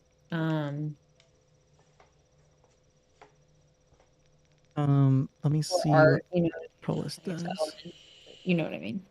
Yeah. Let me see what Tolis does for... Or I guess even what kind of art he is interested in. He does sculpture, but he does like hand carved sculptures. Okay. Like I said, he's the dean at the Lorehold College. most of what he does, like he's the most talented. They're called past raisers, but they're people who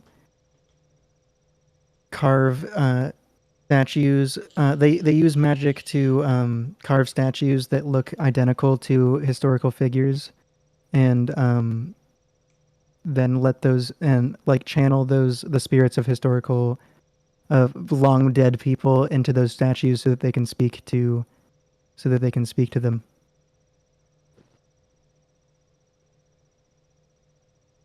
He essentially creates rock golems for that look identical to historical figures for so that he can talk to them about history and about ancient civilizations and such.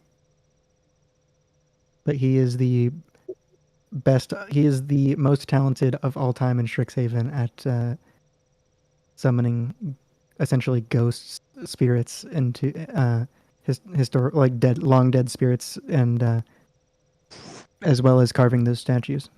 Because the closer they look to the person, the easier it is to connect the spirit to it. So his art is extremely literal. Like there's not like much expression to it. It's like he's a art perfectionist. The closer they look to a person, the easier it is to use the magic on it, or the easier it is for that spirit to possess the statue.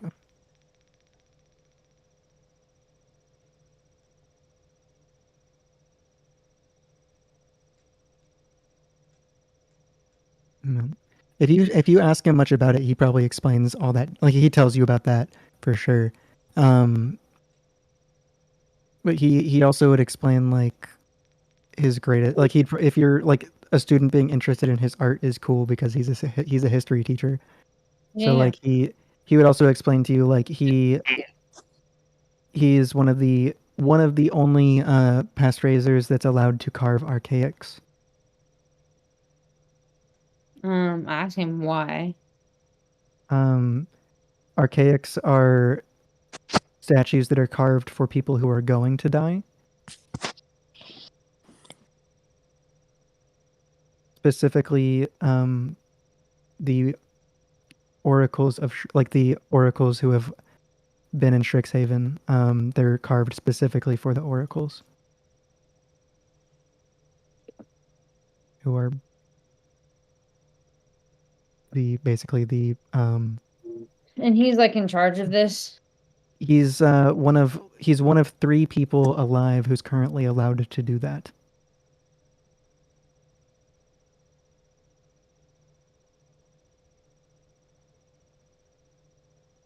He's also the person who carved the archaic for the last oracle.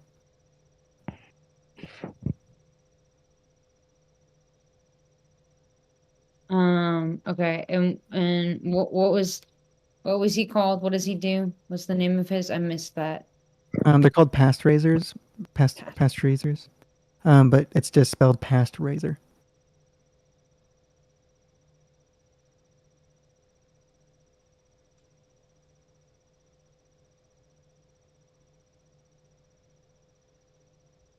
What's his name again?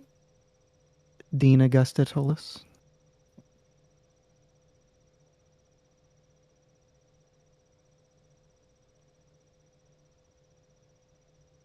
Okay. I don't really ask him about my kind of art then. This is pretty much. Yeah, you just ask him what his specialty is, talk to him about that. Yeah. All right, cool. Yeah, then he tells you guys all to meet him at the Fury Gale next Wednesday morning. Okay. And everybody kind of takes off for classes unless you want to talk to any of the students you have club with. No, I'm trying to get to class. All right, bet. Yeah, you go ahead and take off.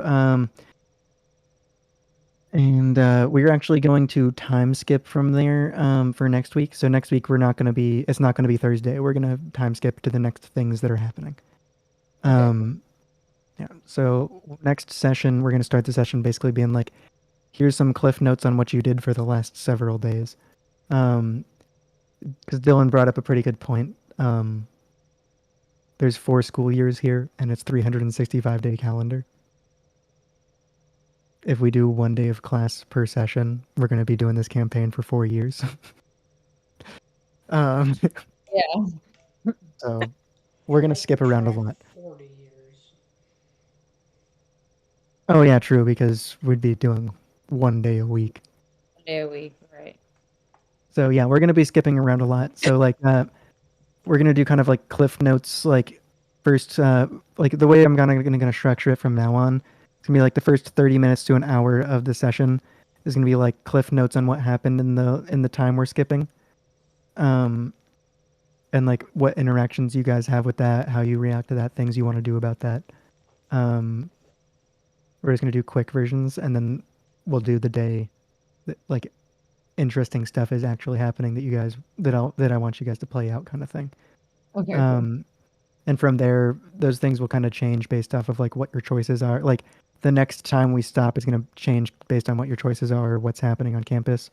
Like if we skip a month and then we do a field trip, it's not like that field trip takes a day. Right.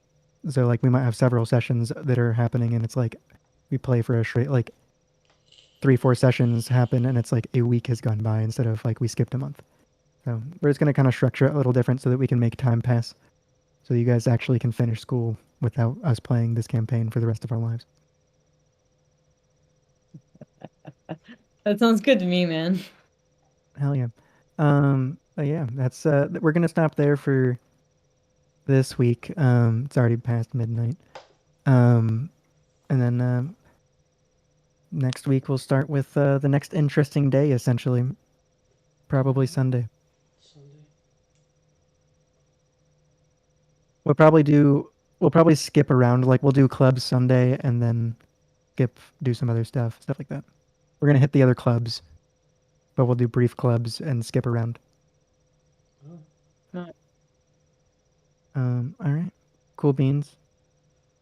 Anybody have any questions or suggestions or concerns? Yeah, fantastic D&D, as always. Hell yeah. Glad you guys had fun. Everybody get some sleep. Thanks, yeah. Good night, Dalton. Do hella laundry and clean up the house. Being brother. Night. Good night, everybody.